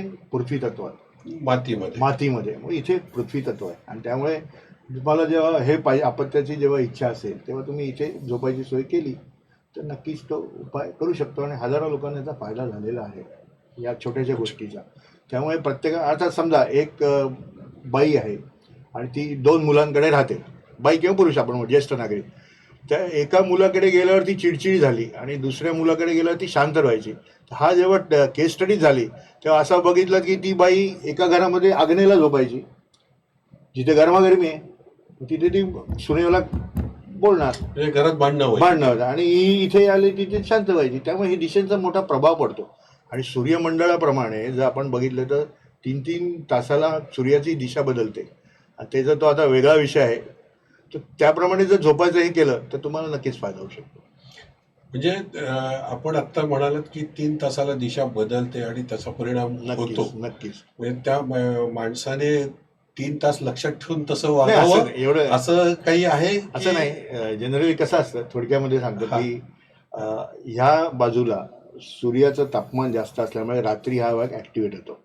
अच्छा, दक्षिण दिशेकडनं हे यामुळे त्यामुळे इथे बेडरूम असले तर चालेल, पण इथे सकाळी सूर्य जास्त असतो. त्यामुळे तुम्ही जर दुपारी इथे झोपलात तर तुम्हाला त्रास होणार नाही. सॉरी, इथे दुपारी झोपलात तर त्रास होईल, इथे दुपारी झोपलात तर शांत झोप लागेल. हे सगळं कॅल्क्युलेशन घराप्रमाणे आम्ही करतो, वास्तूप्रमाणे. येस, त्याप्रमाणे आम्ही देतो आमच्या रिपोर्टमध्ये. अच्छा, दिशा व इतर दोषांसाठी काही उपाय आहेत दिशेप्रमाणे किंवा त्यांच्या ह्याच्या? नक्कीच. कारण दिशेप्रमाणे आपण बघितलं तर 8 दिशा, म्हणजे आज आपण मेन दिशेवरच बोलूया. या 4 मुख्य दिशा आणि 4 उपदिशा, त्याच्यावरती दिशेचे पूर्व, पश्चिम, दक्षिण, उत्तर असं जर हे केलं, दिशा पालक ठरलेले आहेत. आता समजा इंद्र आहे, यम आहे, अग्निदेव आहे, निवृत्ती आहे, वायू आहे, यम आहे, त्याच्यानंतर कुबेर आहे. ह्याच्या या दिशा दोषाप्रमाणे त्याचे मंत्र आपण जर दिले, आणि जो मी मगाशी 45 देवतांच्या बद्दल बोललो, आंतरदेवता, त्यांचे मिसिंग झोन, हा मिसिंग झोन आपण जो काढला, तर त्यांचे मंत्राचे आपण उच्चार केले, चॅन्टिंग केलं, तर काही नाही, एकदम काही एकही पैसा खर्च न करता तुम्ही जर उपासना केली त्या घराची, तर तुम्हाला नक्कीच फायदा होऊ शकतो. तर दिशाप्रमाणे म्हणताय, दिशाप्रमाणे ग्रह आहेत, त्याचे तुम्ही उपाय करू शकता. दिशाप्रमाणे काही रंग आहे, म्हणजे त्या दिशेचं, त्या रंगाचं हे आहे. नक्कीच. पण समजा एखाद्या दिशेला जर काही हे नसेल तर त्याला तोडफोड करावी लागते, कारण आता आजकाल लोक तोडफोड करायला घाबरतात, कारण एक खर्चिक बाब आहे. नक्कीच. तर तोडफोड न करता सुद्धा काही उपाय करता येतात का? किंवा म्हणजे जसं काही एक पिरामिड किंवा असं काही एक आता लोक वापरतात, बऱ्याच ठिकाणी आम्ही बघतो आता की त्या वास्तूमध्ये पिरामिड्स किंवा असं काहीतरी एक लावलेलं असतं. म्हणजे ती एक पद्धत योग्य आहे का? तोडफोडच हा त्याला एक मार्ग आहे? नाही, कसं आहे माहिती का, एक वेगळा विषय असता की समजा एक ॲक्सिडेंट झालेला आहे, त्याचा पाय तुटलेला आहे आणि दुसऱ्या हाताला खरचटलं आहे. आपण चांगला वास्तू कन्सल्टंट, ज्याला म्हणजे ज्ञान असं, म्हणजे मी कोणाबद्दल आक्षेप घेत नाही, तो पहिले पाय रिपेअर करेल, पण हे जे छोटे छोटे पुस्तकं वाचलेले असतात ते पहिले खर्चटण्याला औषध लावेल. बरोबर ना? म्हणजे थोडक्यात काय, त्याचा रूट काज करणं गरजेचं आहे. त्याचा मूलभूत काय आहे, प्रॉब्लेम काय हे बघणं गरजेचं आहे. त्याच्यामुळे ते बघा आणि त्याच्यानंतर त्याप्रमाणे उपाय करा. आज जमिनीचं शास्त्र आहे, भूखंडाचं शास्त्र आहे. भूखंड म्हणजे काय की चारी दिशांनी कंपाऊंड वॉलनी स्थिमित केलेली जागा म्हणजे भूखंड, आणि त्याच्यावर राहायला जी जागा असते त्याला भवन म्हणतात. असं हे शास्त्र आहे. ओके. त्यामुळे ज्या देवता सगळ्या आहेत ते ज्या जमिनीत आहेत, आणि त्या देवतांना भोग देणं, त्या देवतांचे आवडते रत्न, त्या देवतांना आवडता वनस्पती, सुगंध, मेटल, हे सगळं त्यांना दिलं तर त्या खुश होतात. ज्या दिशेला जा हे सर तिथे तिथे आपण जर ते रत्न टाकली किंवा काही टाकले, उपाय केले तर नक्कीच फायदा होऊ शकतो. त्यामुळे ओरिजिनल पाय तो ओरिजिनल पाय. म्हणजे तुम्ही तोडफोड नाही, आता कोणी तोडफोड करत नाही, मग त्याच्याऐवजी त्याची रत्न किंवा त्याची त्या ग्रहाच्या उपासना हे दिल्या त्या जागेच्या तर नक्कीच फायदा होऊ शकतो.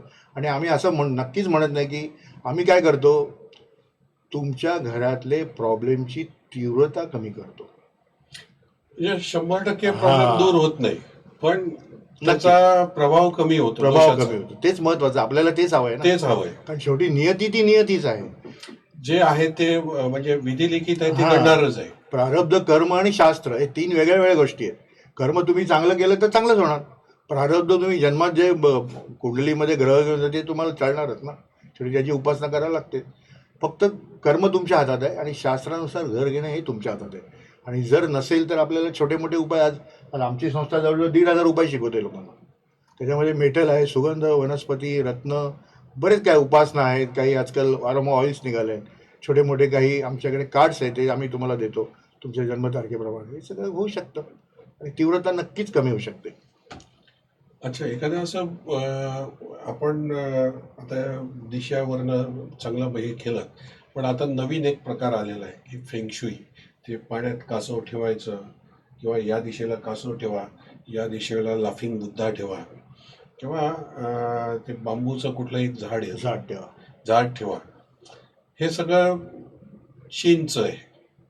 भारतीय वास्तुशास्त्र आणि फेंगशुई शास्त्र याच्यामध्ये काय तफावत आहे, आणि हे कितपत आत्ता आपल्या भारतामध्ये किंवा जगभर सगळीकडे, मी असं म्हणणार नाही की फेंगशुई पण आहे शास्त्रच असेल ते, हो, नक्कीच.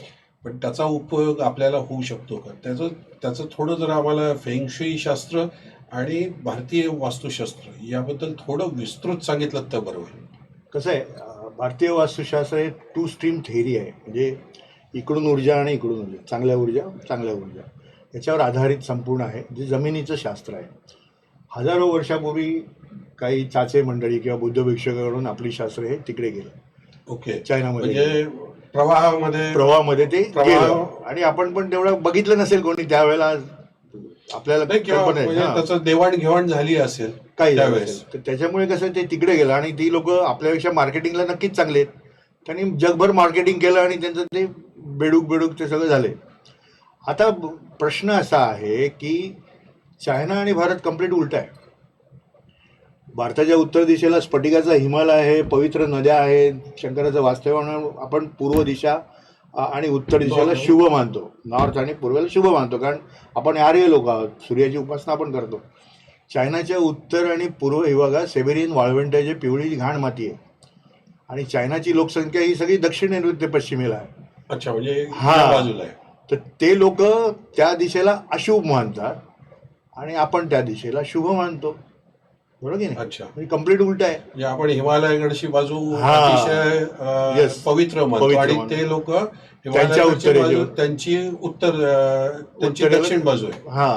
हिमालय. त्यामुळे फेंगशुई सिम्बॉलिक. आता तुम्ही एक साधारण उच्चार करा की तुम्हाला न ओळखणाऱ्या लोकांचे फोटो तुम्ही घरात लावले तर ते तुम्हाला भल देतील का? नाही. हॅपी मान लावला तर तुम्हाला तो इंटरॅक्शन होणार का? नाही होणार. मग त्यापेक्षा आपल्या बाळाचा फोटो लावा ना, आपल्या आजी आजोबांचा, निरागस असण्याच्या मुलांचे फोटो लावा. That will help you. आणि आता आपण वेगळा विषय की 786 आपण घरात लावतो का? नाही लावत, कारण ते आपलं इंटरॅक्शन नाही आहे. ज्या देवाबरोबर आपलं इंटरॅक्शन आहे, जो आपल्याला समजतो, जो आपल्याला काही फळ द्यायची हे करतो, मानसिकतेने भावतो, अशा ते पुत्र लावा ना. आता 3 पायाचा बेडकापेक्षा आपल्याला लंगडा बाळकृष्ण ठेवा. विल हेल्प यू, तुम्हाला तो मदत करेल ना. त्यामुळे फेंगशुईच आहे कमी तिथे आम्ही जर म्हणतो की त्यातले चांगले पंचतत्वावर आधारित त्यांचं जे आहे ते अतिशय सुंदर आहे. आम्ही ते ह्याच्यात वापरतो, ह्याच्यात वापरलेलं आहे मी. पंचतत्वाची जी कलर स्कीम चायना फेंगशुईमध्ये आहे ती नक्कीच चांगली आहे. आणि त्यांचं एक हे आहे की लोशू टेबल म्हणून आहे, जे आपलं दुर्गा यंत्र आहे. आपल्या दुर्गा यंत्राला त्यांनी लोशू टेबल नाव देऊन त्याच्याप्रमाणे वास्तू कंप्लीट करू शकतो. बर्थ डेटप्रमाणे त्या टेबलाचा वापर केला आपण तर तुमच्या जीवनामध्ये काय कमतरता आहे ते तुम्ही म्हणजे फेंगशुई शास्त्राप्रमाणे सांगताय का भारतीय वास्तू? नाही ते फेंगशुईचं ते जे टेबल आहे ते हा. बेसिकली आपलं दुर्गा यंत्र आहे. तर त्याच्या दिशा ठरवून त्याप्रमाणे जर ते टेबल वापरलं तर नक्कीच आपल्याला फायदा होऊ शकतो. म्हणून म्हटलं की जे चांगलं आहे ते घ्यायचं आहे आपल्याला. कारण मेन उद्देश काय आहे की सर्वव्यापी सुखिना संतु सर्वे संतु निरामया, हे आपलं शास्त्राचं बीजवाक्य आहे. त्यामुळे आपण ते करणं गरजेचं आहे की जे चांगलं आहे ते घ्या ना. कशाला उगीच हे करायचं बेडूक त्याला. आणि तुम्हाला आजकाल पद्धत आहे की बाबा आपण बांबूचं झाड दे, हे दे ते दे, आपण लावतो. माझ्याकडे पण हॅपी मान आहे, मी त्याला नमस्कार करतो, बाबा सुख दे आम्हाला. तो देईल का नाही दॅट इज देअर प्रॉब्लेम. पण आपण आपलं देतो ना. त्यामुळे जे दिसायला चांगलं आहे ते ठेवायला काहीच हरकत नाही. अच्छा. म्हणून तुम्ही वापरा, काही हरकत नाही. फक्त ते आता हे येतो की कन्सल्टंटकडे. घरामध्ये फेंगशुई कुठे वापरायची आणि कुठे वापरू नये हे फार मोठं शास्त्र आहे, जे मी आता हा. उलगडून सांगितलंय. लक्षात आलं असेल तर बघा, त्यांच्या लक्षात आलं असेल लोकांच्या तर त्यांना समजतील. कारण घरामध्ये पूर्व आणि उत्तर दिशेला जर प्रॉब्लेम असेल, जे त्यांच्याकडे असेल तिथे फेंगशुई वापरतात. म्हणजे आपल्या घरामध्ये उत्तर आणि पूर्व दिशेला जर प्रॉब्लेम असेल you can use feng shui. Feng shui तुम्ही करू शकता. अच्छा. मग हे कन्सल्टंटला समजणं गरजेचं आहे. म्हणजे आज वास्तुशास्त्राला नुसतं त्याने भारतीय वास्तुशास्त्राचाच अभ्यास केला पाहिजे का फेंगशुई शास्त्राचा देखील अभ्यास केला नाही, पाहिजे? भारतीय पारंपरिक भारतीय वास्तुशास्त्र हे नाही, जमिनीचं आपण origin आता आहे. जे म्हणालात की ते फेंगशुई जर समजा आपण वापरलं तर पूर्ण हा. त्याच्यासाठी मी विचारतो की हो त्याला नक्की. ते दोन्ही- पण त्याला छोटा अभ्यास केला तर हे फक्त हा एकच थंब रूल, इथे प्रॉब्लेम असेल तर फेंगशुई वापरू शकतो. पण ते याचा अर्थ असा नाही की ते बेडूक ठेवा नाही ठेवा, नॉट रिक्वायर्ड ना. हा, म्हणजे त्याने हा. म्हणजे पूर्णपणे वास्तुशास्त्राने भारतीय वास्तुशास्त्राचा अभ्यास करावा. अभ्यास करावा आणि जास्तीत नक्कीच. जास्त भारतीय वास्तुशास्त्र वापर करावा. नक्कीच नक्कीच. कारण त्याचा खरंच फायदा होतो, फायदेमंद आहे. अच्छा. नक्कीच. अंकशास्त्रामुळे आता वास्तुशास्त्राबरोबर काही वेळेला अंकशास्त्राचा देखील एक वेगळा प्रयोग आहे की हे अंक वापरा, हे अंक म्हणजे एक असं हे आहे की अंकशास्त्राचे बदल होतील. अंकशास्त्र म्हणजे नेमकं काय आणि त्याचा भारतीय याच्यावर जीवनावर, मानवी जीवनावर काय परिणाम होतो? आपण जन्मल्यापासून अंकाशी खेळतोय. म्हणजे कुंडलीमध्ये तर जसं आपण म्हणतो की हो. कुंडलीमध्ये ग्रह दशम दिशा, नवम दिशा, हो, 12 12 भाग याच्या असतात. 12 भाग असतात. त्या ह्याच्यानुसार अंकशास्त्राचं थोडं विस्तृत आम्हाला जर नक्कीच. सांगितलं तर बरं होईल. अंकशास्त्र म्हणजे आपण थोडक्यात न्यूमरोलॉजी, की आपण जन्मल्यापासून अंकाशी खेळत असतो. आपली अच्छा. जन्मतारीख, आपली जन्मवेळ, अंकच आहेत ना ते. 1 ते 9 आकडे आहेतच. त्यामुळे प्रत्येकाच्या जीवनावर अंकशास्त्राचा प्रवाह आहे.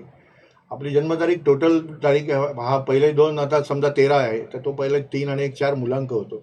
संपूर्ण टोटल थोडंसं आम्हाला त्याच्याबद्दल हो नक्कीच विस्तृत नक्कीच. सांगा आणि ती या अंकशास्त्राबद्दल. आणि त्याचं संपूर्ण बेरीज केली तर तो पूर्णांक होतो.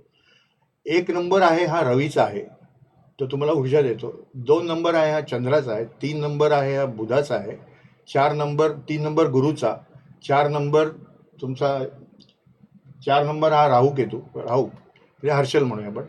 5 नंबर हा बुधाचा आहे. 6 नंबर शुक्र, 7 नंबर शनी, 8 नंबर मंगळ, 8 नंबर नाही 7 नंबर केतूचा आणि 8 नंबर मंगळ आणि 8 नंबर शनी, 9 नंबर मंगळ. हे 1 ते 9 आकडे झाले. तुम्ही प्रत्येक वाराप्रमाणे जर त्याचे जर रंग जर वापरले तर तुम्हाला फायदा होतो. अंकशास्त्रामुळे बर्थ डेटप्रमाणे तुमचा मिसिंग जे नंबर असतात त्याचं टेबल आहे. आणि त्या टेबलाप्रमाणे तुम्ही जर ती उपासना केली त्या ग्रहाची, आता समजा 3 तुमची मुलांक आहे तर 3 म्हणजे गुरु आला, तर गुरुची तुम्ही जर उपासना केली तर तुम्हाला नक्कीच फायदा होऊ शकतो. म्हणून अंकशास्त्र आपल्या जीवनामध्ये आहेच. आता आज 14 तारीख आहे, आपण इथे भेटलो आहोत. आज इथे भेटलो आहोत तर आकड्यांनीच ठरवलं नाही, अंकच ठरलेत ना. त्यामुळे प्रत्येकाच्या जीवनामध्ये जीवन मरण आणि मधले काही जे आपला प्रवास आहे त्या संपूर्ण अंकशास्त्राचीच गरज आहे. मग अशा वेळेला तुमच्या घरात जे मिसिंग आकडं किंवा तुमच्या जन्मतारखेप्रमाणे जे आकडे असतात त्याचे काही कार्ड्स आहेत, त्याचे आम्ही ग्रहाची उपासना छोटे छोटे कार्ड Okay. बनवले, ते तुम्ही त्यांना देऊ शकता. आणि असा तुम्ही उपयोग अंकशास्त्र नक्कीच छान शास्त्र आहे.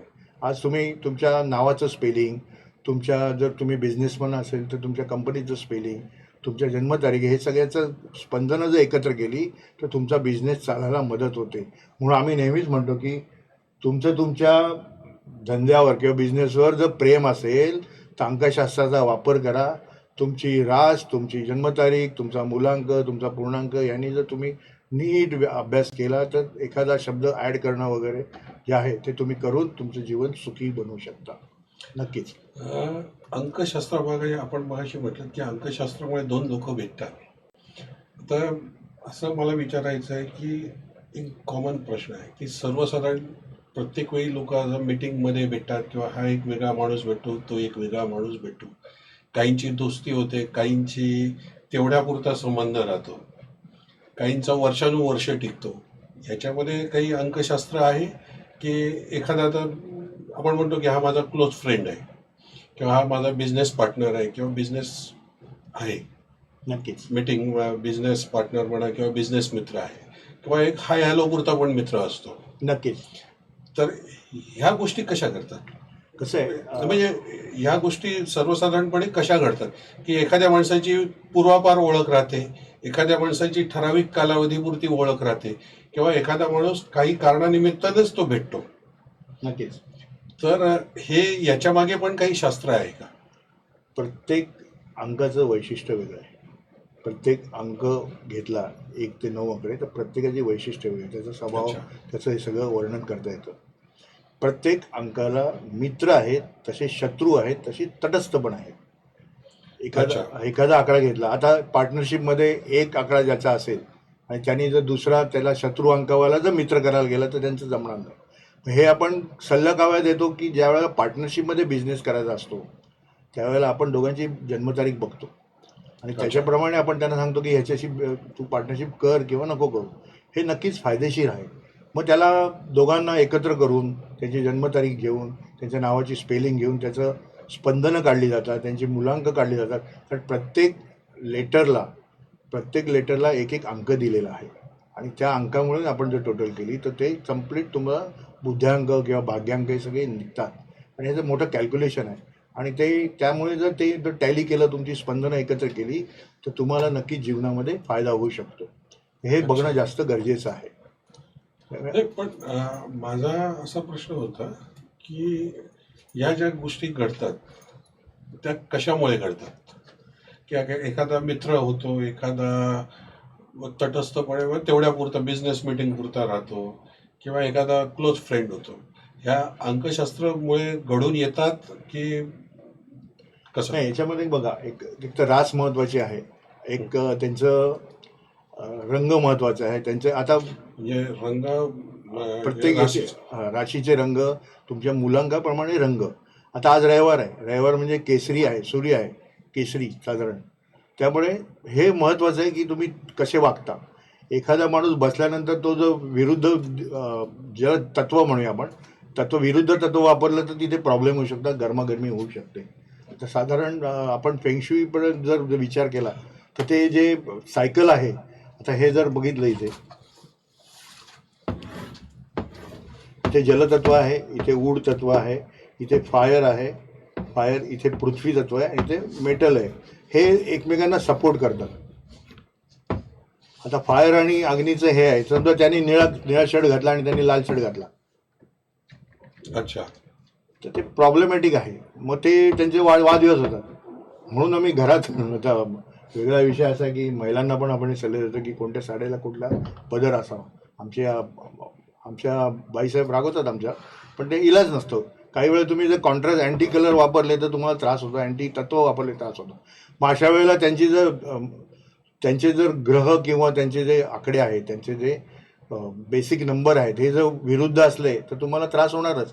मग काही जण मित्र बनतात, समान ह्याचे मित्र ह्याच्यात असले तर ते मित्र नक्कीच छान होतात आणि जर त्यांचे जर विरुद्ध असेल तर ते लगेच फटकन 6. आता बेसिकली जर बघितलं आपण 3 नंबर आणि 6 नंबर, 3 म्हणजे गुरु आहे, 6 म्हणजे शुक्र आहे. आता गुरु आणि शुक्र हे आता माहिती आहे, एक म्हणजे बृहस्पती देवांचा गुरु आणि राक्षसांचा गुरु, पण ते पाठीला पाठ लावून बसले.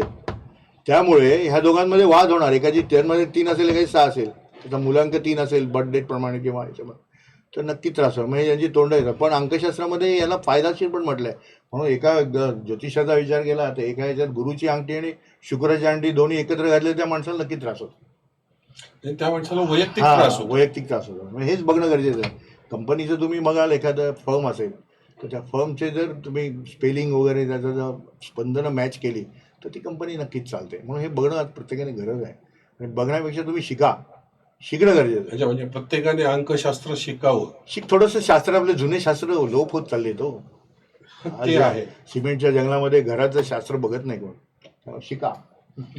वास्तुशास्त्र का सल्लागार म्हणजे आज खर्चिक विषय, आर्थिक खर्च असं म्हणतात लोक. वास्तुशास्त्राप्रमाणे घर करायचं म्हटलं की लोक घाबरतात. याविषयी थोडंसं काही वेगळं आपल्या लोकांना मार्गदर्शन कराल का? काय ही पर्सनल कॉमेंट्स नाही म्हणता येणार याला, की बेसिकली आजकाल काय होतं की लोक 2-4 पुस्तकं विकत घेतात आणि वाचतात आणि लोकांना सल्ले द्यायचा प्रयत्न करतात. ओके. तर त्यामुळे ते एका पत्रकार परिषदेमध्ये, मी ठाण्याला तुमच्या रंगायतनला माझी परिषद झाली होती तेव्हा सांगितलं होतं. तर सगळे वर्तमानपत्रवाले भरपूर काय काय लिहिलं होतं त्याच्यात. तर मी असं म्हणणार नाही, ते असं नाही म्हणणार, कमी ज्ञानाचे. तर तुम्ही जनरली काय करायचं की तो कन्सल्टंट बरोबर खरंच आहे का, म्हणजे असं नाही म्हणत मी की त्यांची सर्टिफिकेट बघा, पण ॲटलिस्ट बोलताना आपल्याला कॉन्फिडन्स येतो ना की बाबा काय आहे, माणूस कसा आहे हे समजतं. ते बघणं जास्त गरजेचं आहे. आणि आज काही लोकांनी शास्त्र बदनाम केलेलं आहे पैशासाठी. मी नाही म्हणत नाही, कोणाची नावं घेत नाही, पण आज जर मी बघितलं की 10 रुपयाची वस्तू 200 रुपयाला विकणं वगैरे, हे पाप आहे ना. देवाचं काम आहे, तुम्ही करता, हे तुम्हाला येतं म्हणून तुम्ही मदत करता लोकांना. शेवटी मी मगाशी म्हटल्यामुळे सर्वे सुखिनः सन्तु हे शास्त्र आहे, लुटिंग नाही आहे. त्यामुळे लोक आजकाल मनात घाबरतात. म्हणून आम्ही अवेअरनेस प्रोग्राम करतो. लोकांनी घाबरू नये. आज 1000पेक्षा जास्त माझे प्रोग्राम फ्री झाले ऑल ओव्हर महाराष्ट्र. त्यांना माहिती आहे ते बोलवतात आणि आपण काही फी वगैरे काही घेत नाही. दे आर टू अरेंज फक्त बस. तर त्यामुळे हे तिथून आपण लोकांचं गैरसमज दूर करतो.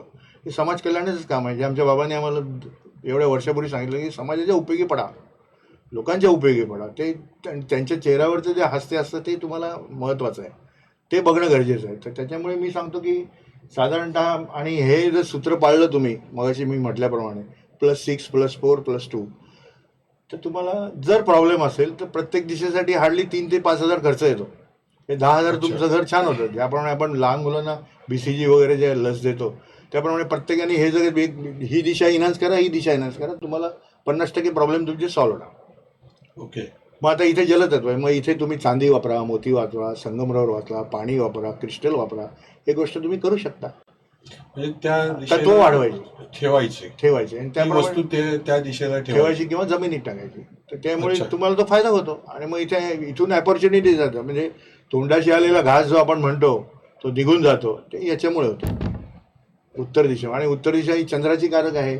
तिथे ज्योतिषाप्रमाणे बघितलं तर कर्क रास आहे आणि त्यामुळे इथे महिलांना त्रास होतो. ज्या घरामध्ये उत्तर दिशेला प्रॉब्लेम असेल अशा महिलांना त्रास होतो. मग छोटा उपाय आहे, त्यांनी चांदीच्या भांड्यात पाणी प्यावं. अच्छा. सकाळी पाणी ठेवायचं, रात्री प्यायचं, रात्री ठेवायचं, सकाळी प्यायचं. चांदीचे घास आपल्याकडे असतातच जनरली. आणि ओम सोमाय नमः रात्री 1 माळ केली तरी छान. मग आता पूर्व दिशेला कारण हे महिलांवर, इथे पुरुष आहे, मेषरास आहे. त्यामुळे आज सोन्याचे ग्लास ज्यांच्याकडे असतील त्यांनी सोन्याच्या ग्लासमध्ये प्यावं. नाहीतर एका नाही एक जनरल म्हणून काढला असतील त्यांनी. आणि एक साध्या काचेच्या ग्लासमध्ये सोन्याचा एखादा 1-2 ग्रॅमचा पत्रा टाकला आणि ते पाणी सकाळी सकाळी ठेवायचं, रात्री प्यायचं, रात्री सकाळी प्यायचं आणि सूर्या नमः म्हणायचं. बस एवढे छोटे उपाय. काचेचा ग्लास एवढ्यासाठी की विसर्जनात गेलं नाही पाहिजे बेसिनमध्ये, म्हणून काचेचा ग्लास. आणि त्यामुळे ते अतिशय सुंदर उपाय आहे. काही गरज नाही पैसे खर्च करायची, म्हणजे तोडफोड करायची काही गरज नाही. छानपैकी पाणी ठेवा, त्या म्हणजे नॉर्मल. म्हणजे आपले उपाय असे आहेत की ते माणसाला उपयोगाला आहेत. उपयोग आहेत. आणि तिथे उपासना करायची. आणि घरात दोष असो की नको, हे 2 उपाय केले तरी तुम्हाला फायदा होणारच ना, एनर्जी वाढणार. पण पूर्व दिशेला प्रॉब्लेम असेल तर एक तर तो माणूस जो पुरुष आहे तो अंतर्मुख होतो किंवा एकदम बळकला जातो. हे कॉन्ट्रास्ट होतं, एकदम दोन्ही विरुद्ध गोष्टी होतात. मग त्याला जर कंट्रोलमध्ये ठेवायचं तर थोडं सुवर्ण जल प्यायला तर काय हरकत आहे. ते काय हे नाही, घरात असतात जनरली आपल्या. त्यामुळे ते प्यायलं तर नक्कीच तुम्हाला फायदा होऊ शकतो. छोटे छोटे उपाय आहेत. शास्त्र म्हणजे काय, आपण 7,000हून अधिक वास्तू परीक्षण केलेलं आहे. मी कोणाचं हे सांगणार नाही किंवा पण मला एक असं विचारावं असं वाटतं की आपण 7,000हून अधिक वास्तू परीक्षण केल्यानंतर एखादा क्रिटिकल काही प्रॉब्लेम आणि तो आपण सॉल्व्ह केला आणि मग त्याच्यानंतरचा लोकांना त्यांचा मिळालेला अनुभव चांगला असं काही दिशातून आपण दाखवू शकाल का? त्याच्यामध्ये दोन तुम्हाला गंमत म्हणून उदाहरण देतो. एक घरातून आणि एक बाहेरून. म्हणजे कसं की आता मी तुम्हाला हे सांगितलं, मगाशी तुम्हाला मी चक्र दाखवलं. याच्यामध्ये काय आहे की दोन गोष्टी असतात. प्रॉब्लेम सांगितल्यानंतर कोणत्या दिशेला प्रॉब्लेम आहे हे आपल्याला कळलं पाहिजे. हे वास्तू कन्सल्ट काम आहे. बरोबर. दिशेला जाऊन प्रॉब्लेम सांगणं हे दुसरा विषय आहे. दिशावरून प्रॉब्लेम सांगणं आणि प्रॉब्लेमवरून दिशा सांगणं दोन्ही फरक आहे. एकदा मला फोन आला होता, याच्यावर छोटीशी केस स्टडी एक दोन सांगतो तुम्हाला मी. हा, मी त्याच्यासाठीच विचारतो. एक असा फोन आला एका व्यक्तीचा की सर आपका नाम बहुत सुना है. मतलब चलो अच्छा है. अच्छा सुना है की बुरा सुना है? म्हटलं, अच्छा है. तर म्हणे ती म्हणते की माझा मुलगा अभ्यास करत नाही. 2-2 टीचर येतात घरी आणि अभ्यास करायला बसला की त्याला खायची इच्छा होते. मग काय खातो? जेवत नाही. मग लेचची पाकिटं खा, हे खा, ते खा, असे म्हणजे सटर फटर अवांतर खातो. तर सर आप बताओ ना मुझे क्या करूं. मी म्हटलं एक काम कर, आता सगळ्यांकडे अँड्रॉइड आहेत मोबाईल. म्हटलं अंदाजे घराचा सेंटर काढ, टाईल्स मोज सरळ. म्हटलं अंदाज तिथे उभी राहा आणि अमुक दिशेला खाण्याचं काही वस्तू आहे का तिला सांग. 10 मिनट के बाद मुझे फोन करना. शी वॉज साऊथ इंडियन. ठीक है म्हणे, सांगते. मग तिने 10 मिनटाने फोन करा कि सर आपने जो डायरेक्शन बोला ना वहाँ पूरा कबाट है और वहाँ पे लेस का पूरा ये भरा है 5-10 रुपये तो आता ना. तर मतलब एक काम करो, अभी आपके पास खेलने का क्या है, बैट बीट? हाँ है ना हमारे पास. तो निकालो और वहाँ पे खेलने का रखो. तो मैं ठीक है रखता हूँ. 2 दिन के बाद मुझे फोन करना. 2 दिवसांनी तिने परत मला फोन केला की म्हणे सर खाता नहीं हो आजकल, खेलने का नाम लेता है, सब कुछ खेलता है. मैं बोला अभी क्या करना चाहिए आप? मैं वहाँ किताब रखूं? यस. तिने तिथे पुस्तक ठेवली. 4 दिवसांनी फोन आला, सर आपको मुझे मिलना है, आप मेरे घर आइए.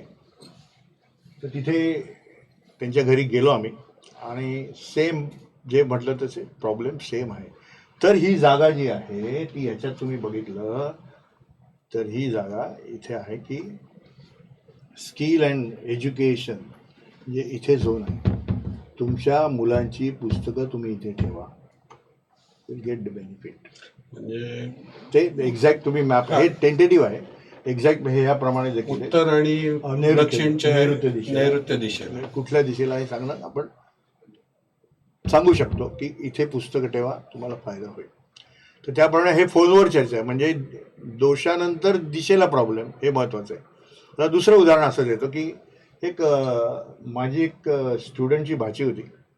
तिला बरेच वर्ष मुलबाळ नव्हतं. स्वामींच्या कृपेने नंतर मी गेलो तिथे, काय आपण विधी वगैरे केला आणि स्वामींच्या कृपेने 1-2 महिन्यात तिला दिवस गेले. शी वॉज व्हेरी हॅपी. आता ती सिंगापूरला असते. तिच्या गाडीत एक मैत्रीण होती आणि ती मैत्रीण होती ती अशीच गांजलेली, म्हणजे आपण म्हणतो ना की काय त्रस्त झालेली. तर तिने तिला सांगितलं समस्या. तिच्या घरात भरपूर कन्सल्टंट येऊन गेले, खर्च भरपूर केलेला होता, पण काही उपाय झाले नाही. हिने सांगितलं की आमचे सर आहेत, तर म्हणे मला उपाय झाला, चांगला फायदा झाला, तर तू त्यांना एकदा बोलव ना, एवढे घालवलेस तर आणखीन 5-10 हजार घालव. त्यामुळे हो न करता करता तिने मला बोलवलं. गेलो घरात, गुजराती होते. बोलवलं मला, म्हणे की आलो गेलो. आणि जनरली देवाच्या कृपेने स्वामींच्या कृपेने आपल्याला 2 मिनिटात घरात प्रॉब्लेम्स मिळतात. इंट्युशननी लगेच कळतं की इथे काय प्रॉब्लेम आहे. त्याप्रमाणे बघितलं आणि नंतर तो म्हणतो की सर मैंने बहुत जन को बोला, 1,80,000 मैंने खर्चा किया है. म्हणजे वास्तुशास्त्राने हे लगाओ हे लगा सगळे लावलेले ते. तर म्हणे फिर भी मैं आपको 50,000 दूंगा. फिर भी मैं आपको 50,000 रुपये देता हूँ, आप उसमें करो. मी हसलो. मला पैसा काय को देते आप? मेरा फी देतो. पैसा कोई जरूरत नाही, उठो बोला. उठलं, त्याच्या 2 मुली, त्याची बायको, मी, आम्ही त्याचा पलंग हलवला. जो सोफा होता, आणि तो आपण खेचायचा असतो ना सिटिंग सिटिंग, तर तो हलवला आणि त्याला म्हटलं आज आप इधर बैठना है और 4 दिन के बाद मुझे फ़ोन करना है. कुछ लगाओ ना, क्या है, मैं पैसा देता हूँ. मैंने नहीं लगाने का ना, जरूरत नहीं है, मैं वापस आने वाला हूँ, देन वी विल मीट. अक्षरशः 4-5 दिवसांनी तो जो असा बसला होता तो एकदम शेर झाला. अच्छा. एकही पैसा खर्च न करता, म्हणजे फक्त फी मध्ये त्याची फक्त जागा बदलली, म्हणजे त्याची बसण्याची जागा जागा बदलली घरातल्या सदस्यांची. येस सर, त्याची एकट्याची. जो दिवसभर तिकडे बसून त्याला आत्महत्येचे विचार यायचे, त्याला प्रॉब्लेम यायचे, ते सगळं तो सॉल्व्ह झालं. तो म्हणजे पहिले क्यों नाही मुझे मिला, आप मिले क्यों नाही. तर असं नाही आहे, ते योग आहे, नशिबा असेल तेव्हाच माणूस भेटतो एकमेकांना. त्यानंतर त्यांनी मला भरपूर क्लायंट दिले. नाव इज हॅपी. आता तुम्ही म्हणाल की काय जादू केली तुम्ही. रामायणामध्ये कैकेयीने दशरथाकडे 3 वर जे मागितले ते तुम्ही जर नीट बघितलं असाल, ऐकलं असाल, तर ते कोपगृहात जाऊन मागितले. कोपगृह म्हणजे एखाद्या बाईनी किंवा एखाद्यानी एखाद्यावर रागवायचं असेल तर त्याच्यासाठी खास महाल बांधले जायचे. पण हे पूर्वी शक्य होतं. सांगतो ना, पूर्वी शक्य होतं. आता तुम्ही घरामध्ये ती दिशा आहे एका ठिकाणी, ती मी आता सांगत नाही, लोकांना घाबरवायला नको मला. तर ती दिशा आपल्या घरात आहे, that is called depression zone. आता तुम्ही जर एखाद्या व्यक्तीवर रागवाल, कावकाव कराल तर 5-10 मिनिटं चालेल, पण बरोबर. त्या झोनमध्ये जर तुम्ही दिवसभर बसले तर तुमच्या माइंडवर परिणाम होईलच ना. बरोबर. तो माणूस त्या झोनमध्ये दिवस रात्र बसायचा, सोफ्यावर झोपायचा, टी व्ही बघायचा, जेवायचा. तो दिवस 24 तास जर त्या झोनमध्ये बसतो आहे तर त्याला त्रास होणारच. मी फक्त त्याची जागा बदलली, दुसरीकडे बसायला सांगितलं, झाला फायदा. तर असे भरपूर उदाहरणं आहेत ज्याच्यामुळे लोकांना खरोखर कोणाचे अभ्यास, कोणाचे घराचे प्रॉब्लेम, डिवोर्स सारख्या गोष्टी आपण फक्त रंगसंगतीमुळे टाळलेल्या आहेत. कारण कसं आहे बघा, आता तुम्ही जर विचार केला, पंचतत्वाचा विचार केला, तर इथे पृथ्वी तत्व आहे. एखादं झाड तुम्ही जमिनीत घातल्यानंतर इथे रुजतं. त्रास कोणाला होतो? जमिनीला, का फाटते ती, एवढं बीज निर्माण, जमीन फाटते ना. त्यामुळे इथे हिरवा कलर असेल तर तुम्हाला ते इथे रिलेशन झोन आहे. काही लोकांचं एकमेकांशी पटत नाही आणि त्यामुळे इथे जर तो रंग असेल तर तुम्हाला नक्की त्रास होऊ शकतो. त्यामुळे घराची रंगसंगती करताना नक्कीच तुम्ही नीट जागरूक राहा, हे मत. आता मध्येच एक केस स्टडी, एक आमदार आहे, मी नाव नाही सांगत, त्यांचं ऑफिस होतं ह्या दिशेला, कोणीतरी वास्तुशास्त्राने केलं होतं इथे ऑफिस. He was happy. पण नंतर कालांतराने त्याला परिणाम झाला आणि त्याचे फाटत गेले, तिकीट न मिळणं वगैरे सगळे त्याचे दुष्परिणाम झाले दिशेमुळे. आता त्याला मी फक्त सांगितलं की तू इथे कलर बदल, आणि अक्षरशः कलर बदलला. 1-2 महिन्यात त्याचं परत छान प्रस्थापित झालं, परत प्रस्थ बदललं. सांगायचा मुद्दा की ज्या वेळेला आपण बसताना किंवा उठताना कर्मण्येवाधिकार असते महाफलेषु कदाचन, श्रीकृष्णाने सांगितलं, कर्म करा, फळाचा विचार करू नका. फळ कोणाकडून आपण अपेक्षा करतो? समोरच्या माणसाकडून.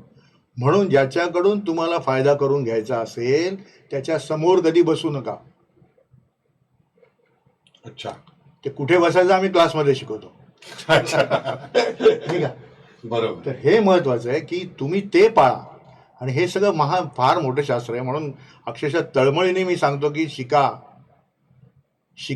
आज पुढच्या पिढीला याचा अनुभव देण्यासाठी शिकणं गरजेचं आहे. फार मोठं शास्त्र आहे. माझ्याकडे हजारो पुस्तकं आहेत, सगळी मी आज नाही उघडू शकत. आता पण बरोबर आहे तुमचं म्हणणं की पुढच्या पिढीने शिकलं पाहिजे. नक्कीच. पण त्या शिकण्यासाठी किंवा त्याची, मला असं म्हणायचं की मगाशी आपण सांगितलं की त्या अंकशास्त्रामुळे तो माणूस भेटतो किंवा तो त्या अंकाचं गणित जुळलेलं असतं म्हणून त्याची मुलाखत होते किंवा असं होतं. तर मला असा एक ह्या दृष्टिकोनातनं असा प्रश्न विचारायचा आहे की आपण जे सांगताय की शिका, ज्योतिष शिका किंवा अंकशास्त्र शिका वगैरे, त्याच्यासाठी सुद्धा त्याचं अंकशास्त्र जुळलं पाहिजे तर तो माणूस ज्योतिष शिकेल असं मला वाटतं. याबद्दल आपलं थोडंसं काय कसं आहे माहिती का, किंवा कोण शिकू शकतो? बघा, आता काही वेळेला आपण नाईलाजाने काही कृती अंमलात आणतो. आज कसं झालंय, मी आता हे सांगत नाही, पण कोणाच्या ह्याच्याबद्दल मला बोलायचं नाही. ते वैयक्तिक असं नाही, पण काही- इन जनरल असं मला सांगायचं आता की कोण भटजी- शिकू शकतो. ऐका ना, भटजी काही कंपन्या बंद पडल्या. जातीवाचक मी शब्द नाही वापरत, की जो ज्ञान देतो तो ब्राह्मण. मग काही वर्कर हे सगळं याज्ञिकी करून आज शिकतात आणि मोठे झालेत. नाईलाजाने त्यांना तो आवड असो नसो तो झेपावा लागला आहे. आता हा दिस इज प्रेस्टिजियस जॉब, ओके. आणि नाही म्हटलं तरी समाजात प्रतिष्ठा मिळणारा हा जॉब आहे. तुम्हाला जर प्रतिष्ठा हवी असेल तर खरंच शिका. आणि ज्या वेळेला पैसा हा दुसरा विषय आहे, दुय्यम स्थान. दुय्यम स्थान आहे. कारण ज्या वेळेला तुम्ही उपाय सांगता लोकांना, त्याच्या चेहऱ्यावरती जे समाधान मिळतं, समाधानाचा भाव त्याच्यावर उमटले पाहिजे. दॅट वी कॅनॉट कॅल्क्युलेट ना. तर हे महत्त्वाचं आहे. जसं आपण ज्ञान आणि प्रज्ञान हा वेगळा विषय. देवळात गेल्यानंतर एक वेगळं मिळतं, समाधान मिळतं आणि शांती प्रज्ञान मिळते. मिळतं. ते अनुभव तुम्ही करू शकत नाही, त्याचं मोजमाप नाही आहे. तसंच आहे की ज्यांना खरोखरच त्याच्यात आवड निर्माण आहे, त्याची लेवलिंग जुळली पाहिजे, त्याप्रमाणे तो शिकणं हे गरजेचं आहे. आणि त्याप्रमाणे त्यांनी शिकावं, नक्कीच शिकावं. आमच्याकडे क्लासेस आहेत, शिकू शकता. एक दिवसाच्या मध्ये तर आम्ही एक गंमत केली होती की काही वेळा काय होतं की काही घरांमध्ये मिस्टरांना वास्तुशास्त्र पटत नाही, पण मिसेस तिला आवडतं. त्यामुळे आम्ही नांदा सौख्यभरा म्हणून एक काढला होता कोर्स. तो जो कोर्स आहे तो जोडीने या आणि शिका. एक दिवसाचा कोर्स होता, नॉमिनल फी ठेवली होती त्याची. आणि त्याच्यामुळे असा फायदा झाला की दोघांचे आवाज बंद झाले. दोघांनी एकमेकांना सुकून, आता नाही आहे म्हणजे दाखवायला, तर दोघांना आम्ही शिकवले ते आणि छान त्यांना रिझल्ट आले. म्हणजे अच्छा. दोघांना कन्व्हिन्स झाले ते. एका दिवसाचा आपला कोर्स आहे, सात छोटी फी आहे. त्यात आपण एखादं पावभाजी वगैरे असं चार्ज देतो. एक दिवसात सकाळी 10 ते 5 त्यामध्ये तो कोर्स करायचा. थोडीशी वास्तूची माहिती होते. आत्ता जे आपण सांगितलं की मला असं म्हणायचं की दोन घरात विरुद्ध, आता नवरा बायको विरुद्ध हे वागत असतात किंवा त्यांचं चालणं बोलणं हे राहतं. अशांसाठी आहे स्पेसिफिकली तो तुम्ही सांगताय कोर्स, तो अशांसाठी आहे की आता एखादा एक आस्तिक असतो, एक नास्तिक असतो, त्यावेळेस काय कसं आहे, हे शेवटी मानणं आणि न मानणं याच्यावर आहे. पण जर तो नास्तिकच आहे तो तर हे विषय मानणारच नाही, तर अशा वेळी काय उपाय? त्या घरामध्ये एखादं जर घर नास्तिक असेल बरोबर, पण त्याला दोष आहेत, नक्कीच. थोडंसं त्याच्यावर थोडं पुढे विषयांतर नाही म्हणत, पण थोडा पुढे विषय नेतो की एखादं घर नास्तिक आहे आणि त्या घरात दोष आहेत, तर अशा वेळी बरोबर. याच्यामध्ये कारण काय सगळेच काय आस्तिक हो, असतात? नाही, दोन्ही नक्कीच, बॅलन्सिंग आहे. नक्कीच नक्कीच. आता मेन काय आहे की शास्त्र, सायंटिफिक शास्त्र आहे. 2 ऊर्जा, दोन निगेटिव्ह. निगेटिव्ह, 2 चांगल्या ऊर्जा, 2 वाईट ऊर्जा, पंचतत्व, त्याच्यानंतर अष्टदिशा आणि पंचमहाभूत. इट्स निसर्गाच्या चमत्काराचा हे शास्त्र असल्यामुळे त्याला निसर्गोपचार पद्धती म्हणू शकतो तुम्ही. म्हणून आपण हा चार्ट दाखवला. दिस इज फॉर ऑल. त्याला भले तो आस्तिक असो नास्तिक असो, पण त्याला हे दिशा समजतात ना, किंवा ह्या दिशेला जर तुला उजेड आणि प्रकाश नाही आला तर तुला प्रॉब्लेम येईल जीवनात. ह्या दिशेला जर तुला खिडक्या आणि नसतील तर तुला प्रॉब्लेम. इथे टॉयलेट आहे, इथे टॉयलेट, तुला 100% प्रॉब्लेम होणार. तर ह्याच्यावर त्याला विश्वास ठेवायलाच पाहिजे. ह्याच्या बाबतीत पुढे जाऊन मी एक केस स्टडी सांगतो तुम्हाला की मला तेच विचारायचं की एखादी की- अशी नास्तिक असणारी हा. केस काही आहे का आपल्याकडे? येस बऱ्याच आहेत त्यामुळे सांगण्यासाठी. सध्या एखाद लक्षात दुसरं. आल्यामुळे एकच सांगतो की माझ्या बहिणीकडे एक स्वयंपाकाला बाई होती. ती दुसरीकडे स्वयंपाक करायची. तर त्यांच्या घरात नेहमी भांडण. म्हणजे तो आता ऐकत असेल तर लक्ष राखेल.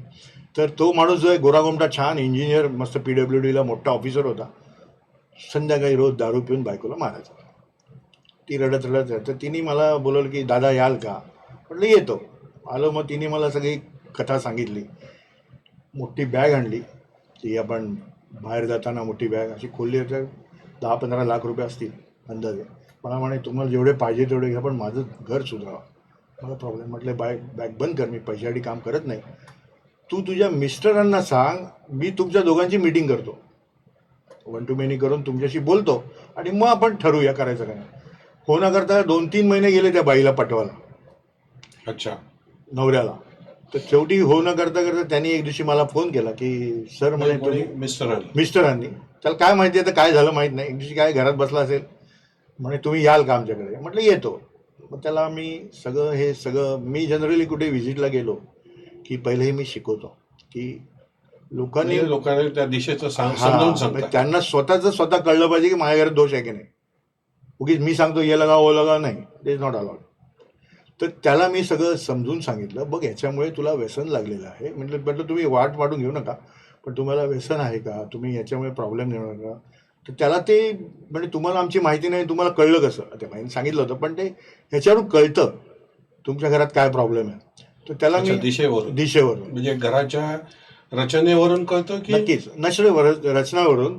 आणि मी तुम्हाला मगाशीच सांगितलं की ही जादूची पुतळी हो, तुमचे सगळे सुखदुःख आम्हाला सांगते, त्यामुळे सगळं बोलतो आमच्याशी, नकाशा येतो. तर त्याच्यामुळे त्याला मी ह्याच्यामुळे हा प्रॉब्लेम झाला, ह्याच्यामुळे जसं मी सांगितलं, तर तो ही वॉज व्हेरी हॅपी. म्हणे हे सुंदर आहे म्हणे. मी तर म्हणे देवाला नमस्कार पण नाही करत. म्हटलं ठेव इथे शंकराचा फोटो आणि रोज नमस्कार कर. म्हटलं तुझं बरं होईल. तुझी इथे म्हणजे चंद्राची उपासना करे, सूर्याची उपासना. त्याला काय माहीत नाही काय झालं. त्याच्यानंतर त्याने उपाय केल्यावर he was very happy. Mercedes गाडीत फिरणार माणूस रस्त्यात जरी दिसला तरी मला पाय पडणार. आता ते दुसरीकडे असतात. सांगायचा मुद्दा हे आस्तिकाचं नास्तिक रूपांतर होतं ज्यावेळेला तुम्ही हे पटवून देता.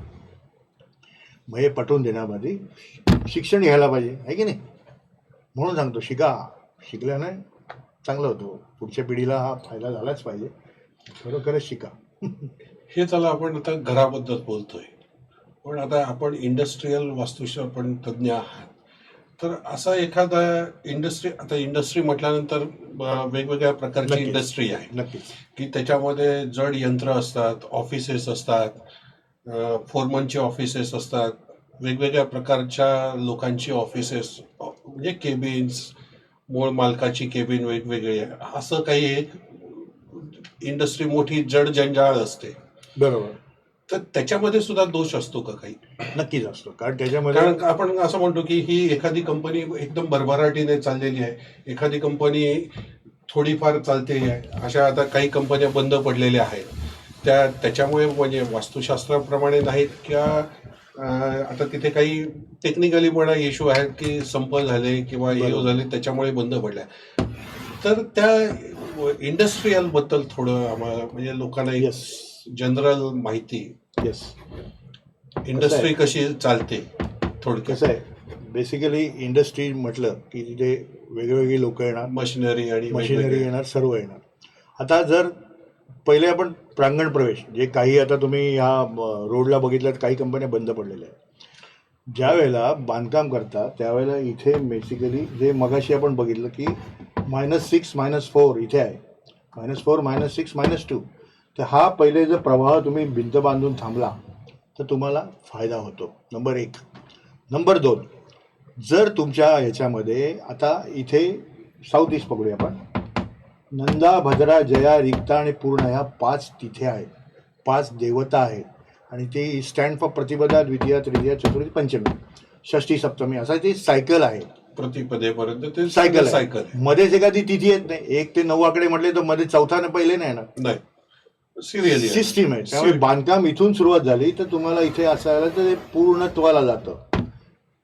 एक हे तुम्ही आता इंडस्ट्रीजचा विचार केला आपण, तर इंडस्ट्रीजमध्ये आता मी टेक्निकल कन्सल्टंट पण आहे, त्यामुळे तुम्हाला सांगतो की समजा एक ऑपरेशन इकडे आहे, दुसरं ऑपरेशन इकडे आहे, तिसरं ऑपरेशन इकडे, चौथं, म्हणजे असं झालं ना. त्यामुळे टाईम कन्झ्युमिंग आहे, मटेरियल हँडलिंगला प्रॉब्लेम येतो. मग त्याप्रमाणे जर प्रदक्षिणा मार्गाने जर तुम्ही ऑपरेशन ठेवले 1, 2, 3, 4 तर तुम्हाला फायदा होतो. आताच मध्ये मी एका कुकरच्या पालघरला तर रेमेडीज केली. तिथे तो ॲल्युमिनियमचा शीट बनवायचा आणि त्याच्यानंतर ते प्रेस करून ते कुकर बनवायचे.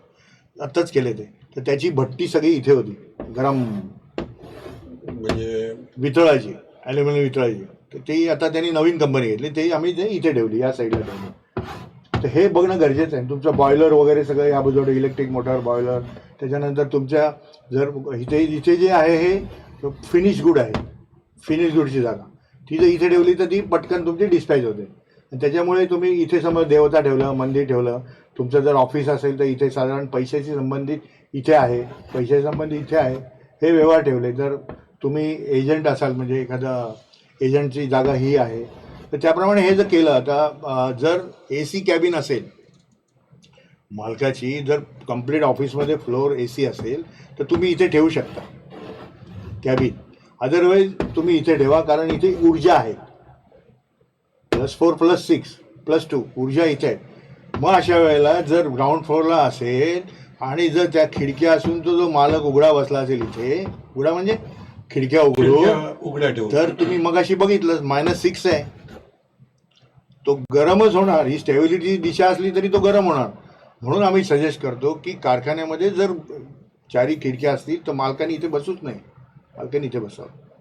जेव्हा AC असेल तेव्हा मालकाने इथे बसा, कारण खिडक्या बंद आहेत. आणि जनरली कसं असतं की तुम्ही आता काही याच्यामध्ये डायरेक्ट वेंडरमध्ये जातात, काही याच्यात तिथे रिसेप्शन वगैरे ठेवायचं तिथे ठेवा, ते महत्त्वाचं आहे. तर मेन ह्या ज्या दिशा आहेत त्या तुम्ही कंप्लीट ह्याच्यामध्ये करायच्या की जिथे तुम्हाला मटेरियल हँडलिंगला वेळ कमी लागेल. आता विषय निघाला म्हणून एक केस स्टडी सांगू का तुम्हाला? हो नक्की ना. गमतीची गोष्ट आहे. गमतीत आहे. मला अजून दुसरा प्रश्न पण त्याच्यामध्ये विचारायचा आहे, पण आपला इंडस्ट्रीयलचा विषय वेळ आहे ना, त्याच्यामध्ये- बरोबर. हो चालेल. कसं आहे, मी मगाशी तुम्हाला दरवाजाचा नियम सांगितला की शेकडो नियम आहेत, पण दरवाजाचं लाकूड पडताना कुठे पडायला पाहिजे. म्हणजे जो दरवाजासाठी लाकूड वापर झाड जेव्हा पाडलं जातं तेव्हा ते कुठे पडतं कुठे, हे याला शास्त्रीय आधार आहे. कारण वृक्षायुर्वेदमध्ये सांगितलेलं आहे की हे असं असावं. एक वखार होती, वडिलांची वखार छान चालायची डहाणू साईडला लांब. वडील गेल्यानंतर जागा मुलाकडे आली. मुलाने चेंजेस केले, 2 महिन्यात बंद झाली. केस आपल्याकडे आली ओळखीने. तेव्हा बघितलं, म्हटलं ओके, ही नॉर्थ आहे. त्याची पहिले हॅकसॉ कटिंग मशीन असते ना, ती बेंडसॉ, लाकूड कापलं जातं, ती इकडे होती. इथून लाकडं टाकायचा इथे पडायची, इथून टाकायचा इथे पडायची. शास्त्राच्या विरुद्ध आहे. शास्त्र म्हणतं की लाकूड पडताना पूर्व किंवा उत्तरेला पडावं. अच्छा, बरं, म्हणजे कटिंग होत असतं. कटिंग होत असताना ते तिकडे पडावं. आता ते पारंपरिक नियम आहेत, ते कुठे पाळणार, पण तुम्ही आज हे पाळले पाहिजे. जो मगाशी मी कैकेयीचं उदाहरण दिलं, ते तुम्ही ट्रॅडिशनल वास्तुशास्त्र तुम्ही कसं वापरता ते कन्सल्टंटवर आहे. ठीक अच्छा, आहे, ते तुमच्यावर आहे ना, ते म्हणून शिक्षणामध्ये माझं. आणि ते हे झाल्यानंतर त्याच्या इथे सेंटरला सगळं हेवी मटेरियल होतं, म्हणजे रचून ठेवायचे. रचून ठेवायचे. सगळं मटेरियल लाकूड सगळं इथे होतं. तर मी काय केलं, रॉ मटेरियल त्याचं हा इथून इथे झाडं ठेवायची. आता गंमत अशी आहे की मी काही केलं नाही. त्याला म्हटलं इथे नैऋत्येला शस्त्रागार म्हणून शास्त्र सांगतं, आग्नेय दिशेला कटिंग करू नये. त्याचा तुम्हाला जर अनुभव घ्यायचा असेल तर तुमच्या घरात कात्री सुरे ज्या असतील ना, त्या तुम्ही आग्नेयला ठेवा. बघा तुमच्या घरात कसा वाद निर्माण होईल. लगे इमेजिएट ताबडतोब टाळा. ही मशीन हलवली, ती इथे घेतली, इथून लाकडं टाकली, इथे पडली, इथून लाकडं टाकली, इथे पडली. अच्छा, उत्तर दिशेला पडली, पूर्वेला पडली. शस्त्रागार म्हणून मशीन आली इथे. इथे मेटल तत्व आहे, इथे ऊड तत्व आहे, इथे पृथ्वी तत्व आहे. इथे लाकडं ठेवल्यानंतर जमिनीला त्रास झाला, जड तत्व. जड झालं. इथे लाकडं ठेवल्यामुळे तत्व ओके झालं, लाकूड आल्यामुळे. इथे मेटल असल्यामुळे हे लाकूड कट करणार म्हणून इकडून काढून टाकलं. सेंटरचा त्याला हलवला, सगळी आडगळ काढली. 2-3 महिन्यामध्ये फर्स्ट क्लास बिझनेस झाला. काय वापरलं? पारंपरिक भारतीय वास्तुशास्त्राचा नियम तुम्ही मॉडर्न आर्किटेक्चरमध्ये कसा वापरता हे गरजेचं आहे बघायला. ते बघितलं, हे झालं. काही एकदम सोपं सिंपल आहे. हे झालं एक इंडिव्हिज्युअल इंडस्ट्री बद्दल. इंडस्ट्री मला एक आता नवीन कन्सेप्ट येत चाललेले आहेत. आता पूर्वीची MIDC असेल, ओके, किंवा आता नवीन आलेलं आहेत की एक संघ एकाच ठिकाणी सगळे ऑफिसेस असतात. IT क्षेत्र मोठमोठं झालेलं आहे, बरोबर. बॅकअप क्षेत्र भरपूर आलेले.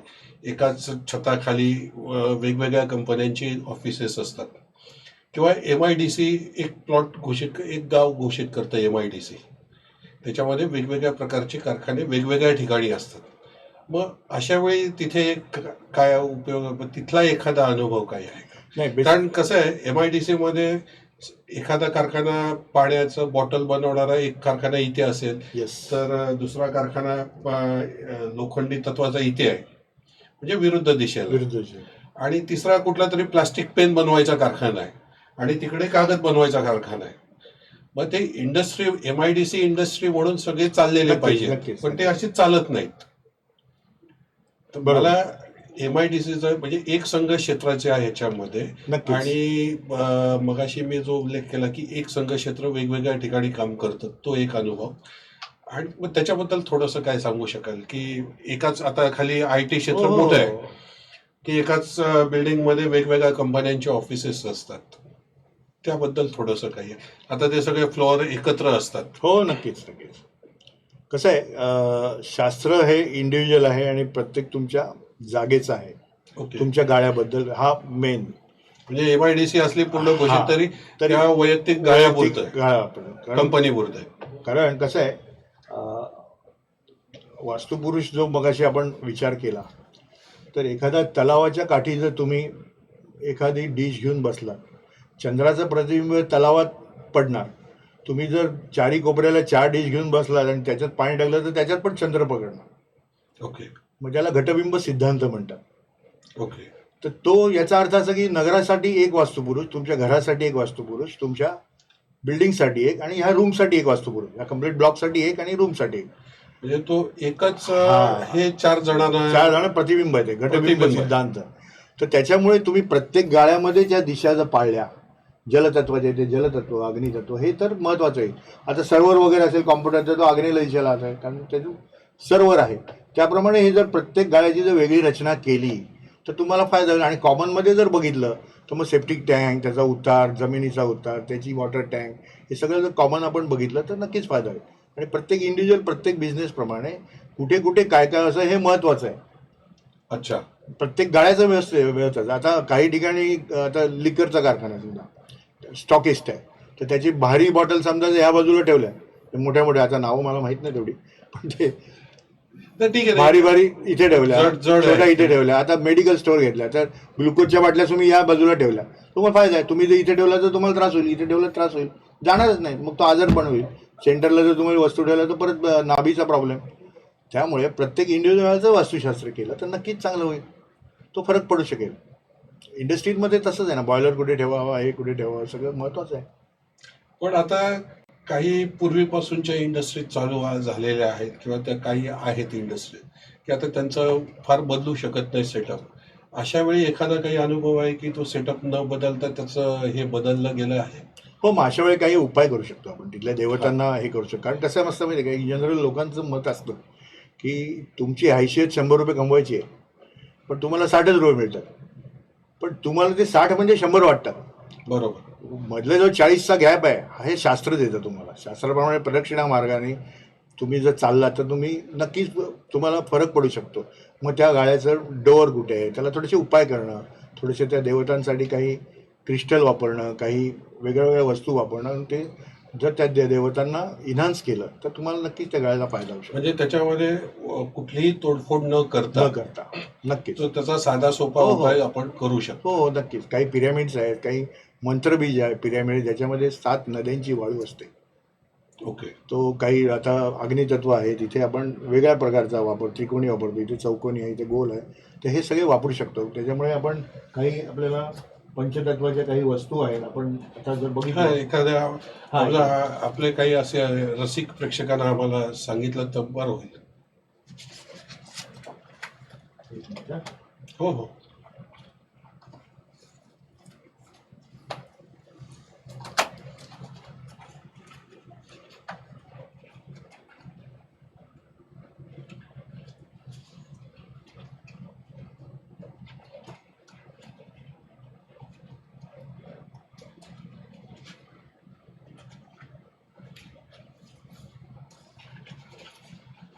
साधारण जर बघाल ना, तर आपण बेसिकली तत्वाप्रमाणे काही यंत्र आहेत आपली. ओके. तत्वाप्रमाणे आता हा ब्रह्मस्थानमध्ये आहे, तिथे कमळ असतं, ब्रह्मदेव हा कमळावर असतो. अच्छा. त्यामुळे, आणि इथे सोनं सांगितलं ॲक्च्युली, पण आपण ॲल्युमिनियमचं बनवून त्याला गोल्ड प्लेटिंग बनवतो. असे ओके. आपण जमिनीत टाकू शकतो. त्याप्रमाणे इथे काही जलतत्वाच्या वस्तू आहेत अशा. जलतत्व म्हणजे पाणी आहे, ते जलतत्वाच्या विभागात. त्याच्यानंतर इथे अग्नितत्व आहे. अग्नितत्व त्रिकोण आहे, जिथे कॉपर सांगितलेलं आहे. पृथ्वी तत्वामध्ये चौकोन आहे, वायू तत्वामध्ये गोल आहे. अशी यंत्राचा आपल्याला सेट देतो आणि ते तुमच्या घरामध्ये जरी 5 गोष्टी लावल्या तरी तुम्हाला भरपूर फरक येतो. कारण प्रत्येक घरामध्ये हे शक्य नसतं की बाबा संतुलन होणं. अशा पण वेळी ते करू शकतो. शक्य आहे, त्याप्रमाणे आपण करू मगाशी शकतो. पण मग आपण हा. चर्चा केली हे की ब्रह्मतत्वामध्ये वापरायचं. मगाशी आपण चर्चा केली की एखाद्या इमारतीमध्ये भरपूर फ्लॅट असतात हा. आणि त्यावेळेस एखाद्या फ्लॅटला चांगलं मिळतं, एखाद्या फ्लॅटमध्ये हे वाईट होतं. वाईट असं म्हणता येणार नाही की त्याचा परिणाम परिणाम थोडा होतो, परिणाम कमी होतो. असतो, बरोबर. असं त्यावेळेस हे बरोबर आहे. नक्कीच. त्याचा आता एक गंमत सांगतो की जवळजवळ 15 वर्षापूर्वी आम्ही एक गणपती बनवला होता. त्याच्यामध्ये वास्तुशास्त्राचे सगळे नियम आणि संपूर्ण हे आहे. म्हणजे वास्तुशास्त्र संबंधित संबंधित सगळे संबंधी याचं उपाय, जे दोष सगळे उपाय आहेत. आणि दोष याचा मिळून गणपती गणपती बनवला. बनवला आणि आपल्या जीवनामध्ये उंदीर असा भाग्यकल्पाप्रमाणे येतो हळूहळू हो. दुडू चालत. आणि हा दोषाचा मोदक आपल्याला घटवायचा आहे, तो लंबोदराने करायचा आहे. हे बनवताना कम्प्लीट अथर्वशीर्षाचं पठण केलं होतं. ओके. आणि ह्याच्यामध्ये एवढी सुंदर एनर्जी आहे की तुम्हाला घरात जरी नुसता ठेवला वास्तू गणेश तरी तुम्हाला फायदा होईल. 15 वर्षापूर्वी लोकसत्तेत आला होता, छापून आला होता. एक मला याच्या अनुषंगाने एक प्रश्न विचारायचा आहे की घरामध्ये आपण आता हल्ली दरवाजाच्या बाहेर गणपती, मारुती किंवा वेगवेगळ्या देवतांचं हे आपण करतो. बरोबर. तर त्याच्याबद्दल थोडंसं हे सांगा आम्हाला की त्या कितपत लावणं योग्य आहे. कारण हल्ली बऱ्याचशा घरांमध्ये डेकोरेशन दरवाजाच्या बाहेर चांगलं केलेलं असतं आणि एक गणपती असतो किंवा मारुती असतो किंवा काही दुसऱ्या देवता पण असतात, तर त्या काही योग्य आहेत. कसं आहे, शेवटी हा भावनेचा प्रश्न आहे. त्यामुळे गणपती ठेवणं, मारुती ठेवणं ते काय आपले वॉचमन नाही, ते देवता आहे. हा, म्हणूनच विचारतो. तर त्याच्यामुळे काय होतं की 90% लोक त्यांना कधी नमस्कार करत नाही. बरोबर. म्हणून निदान जेव्हा तुम्ही बाहेर दरवाजा लावता तेव्हा त्याला पाठोपाठ घरात तरी लावा एक दुसरा सेम. ज्यामुळे तुम्ही जाताना नमस्कार करा आणि येताना नमस्कार करा. तर हे होत नाही. साधारण गणपती, दिवाळी, दसरा आपण ते तोरणं लावतो त्यावेळेला त्याला फडकं मारलं जातं, असं इन जनरल. जनरल जर लिफ्टची बिल्डिंग नसेल तर 3ऱ्या मजल्यावर जाणारा माणूस त्याला उतरताना 2ऱ्या मजल्यावरचा गणपती दिसला तर तो हात जोडतो. म्हणजे स्वतःच्या गणपतीला आपण हात न जोडता लोकांच्या गणपतीला हात जोडतो. जे आता लोक रस्त्यावर जाताना देवळातलं हे करतात, रस्त्यावर असेल तर. ऍक्च्युली ते आता भावनेचा प्रश्न आहे, म्हणून म्हटलं की भावनेचा प्रश्न आहे. इच्छा असेल तर लावावं. तर कितपत म्हणजे वास्तुशास्त्रासाठी काही नाही, उपयोग आहे असं का? उपयोग असं नाही म्हणतात आपण. एक शुभ लहरी त्यामुळे मिळतात नक्कीच. पण बाहेर असलं तर आतमध्ये पण असावा. म्हणजे 2 दरवाजे असतात. नाही, दरवाजाच्या बाहेर तुम्ही लावलात की आतमधून पण घरातून लावा. अच्छा. म्हणजे जाताना निदान नमस्कार केला तरी निदान योग्य आहे.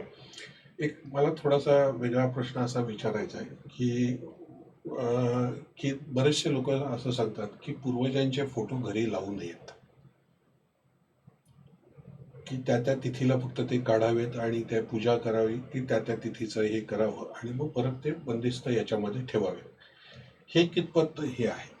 खरं म्हणजे पूर्वजांचे फोटो तुम्ही म्हणतात त्याप्रमाणे लावू नये, पण शेवटी परत भावनेचा प्रश्न येतो. बरोबर. हे पितृपक्ष हा त्यांना ठरवलेला आहे. एक पंधरवडा जो आहे त्याच्यात तुम्ही त्यांना हे करा. पण आज कसं झालं की माझे वडील गेले, माझी आई गेली, त्याचे ते टाक पण करून आणतात. टाक छोट्या मूर्ती करून देवाऱ्यात आणतात. ठेवतात आणि त्याला नैवेद्य, त्याला सगळं. ते योग्य नाही आहे बेसिकली. पण आपण म्हणजे तेच हा, तर की आणि पूर्वजांचे मूर्ती फोटो घरात ठेवावेत की नाही ठेवावेत वास्तुशास्त्र. ह्याला शास्त्रानुसार घरात ठेवू नये. पण शेवटी या भावनेचा प्रश्न असल्यामुळे तुम्ही दक्षिण नैऋत्य ह्या विभागात त्यांचं लावायचं. कारण हा पितृकप्पा आहे. कोणतेही काम तुम्हाला देव बुद्धी देतो आणि पितृ तुमच्याकडून कम्प्लीट करून घेतात. त्यामुळे ते अगदी लावायचे असतील तर इथे ठेवावे, नैऋत्य दिशेला दक्षिणेच्या भिंतीवर. हा पितृकप्पा आहे. त्यामुळे तिथे तुम्ही जर ठेवलं तर नक्कीच फायदा होईल. पण त्यांना उदबत्ती वगैरे नका वाळू, कारण त्याच्या मग आत्मे आपल्यात घुटमळत जातात. नमस्कार करा. उदबत्ती नका ओढू. मी एका केस स्टडीला गेलो, तो दोन देवारे तेच होते. म्हणून विचारतो. दोन देवारे होते, वडिलांचा आईचा एक आणि देवाचा देवारा. ज्याला नैवेद्य त्याला नैवेद्य. त्याला घरात एवढा भयंकर प्रॉब्लेम, भयंकर. त्याला म्हटलं अरे काय चाललंय हे. एक तर ते ठीक आहे, आपल्याला अभिमान आहे त्यांचा, आपल्याला आदराचा आहे, शिकवलेलं असतं सगळं, आदर आपल्याला आहे. घडवलेलं आणि आहे. याचा अर्थ बरोबर आहे. तरी पण ते जिवंत नाहीत ना, ते निगेटिव्हिटी, म्हणून. पॉझिटिव्हिटी देणार नाहीत ते तुम्हाला, निगेटिव्हिटी पण देणार नाही, पण ती काही न्यूट्रल आहेत, ते नाहीच आहेत ना. नमस्कार करा फक्त, बस, बाकी काही नाही. तिथीला काढा. थोडंसं आता एक वेगळा असं की प्रश्न, आपण आता इन्स्टिट्यूट ऑफ वैदिक वास्तुशास्त्र आणि वास्तुशास्त्र रिसर्च ब्युरो या संस्थेबद्दल थोडंसं आम्हाला हे सांगा की ह्या दोन वेगवेगळ्या संस्था आहेत की एकच संस्था आहे, आणि त्या संस्थेचं कार्य काय? कसं आहे, इन्स्टिट्यूट हे शिकवण्याचं माझं आहे आणि वास्तुशास्त्र रिसर्च ब्युरो हा कन्सल्टन्सीचा आहे. म्हणजे दोन वेगवेगळ्या संस्था. वेगळ्या संस्था आहे. पण सध्या आम्ही ठीक आहे, ज्याप्रमाणे इन्स्टिट्यूटचं जास्त काम चालू आहे, कारण याच्यामध्ये आम्ही विद्यार्थी तयार करणं, इन्स्टिट्यूटमध्ये समाज प्रबोधन करून, लोक जे आज तुम्ही म्हणतात की लोक घाबरतात, एखाद्या वास्तू कन्सल्टंटला बोलवलं की तो किती रुपयाला कापेल, हा पहिला प्रश्न असतो त्याच्या मनात. तेव्हा तो हे सर्वसाधारण लोकांची सर्वसाधारण भावना लोकांची आहे. भावना आहे. त्याच्यामुळे तुम्ही एखादा बघताना तुम्ही जिनियन माणूस बघा, ज्याचं आता आज गुगल बाई आलेले आहेत.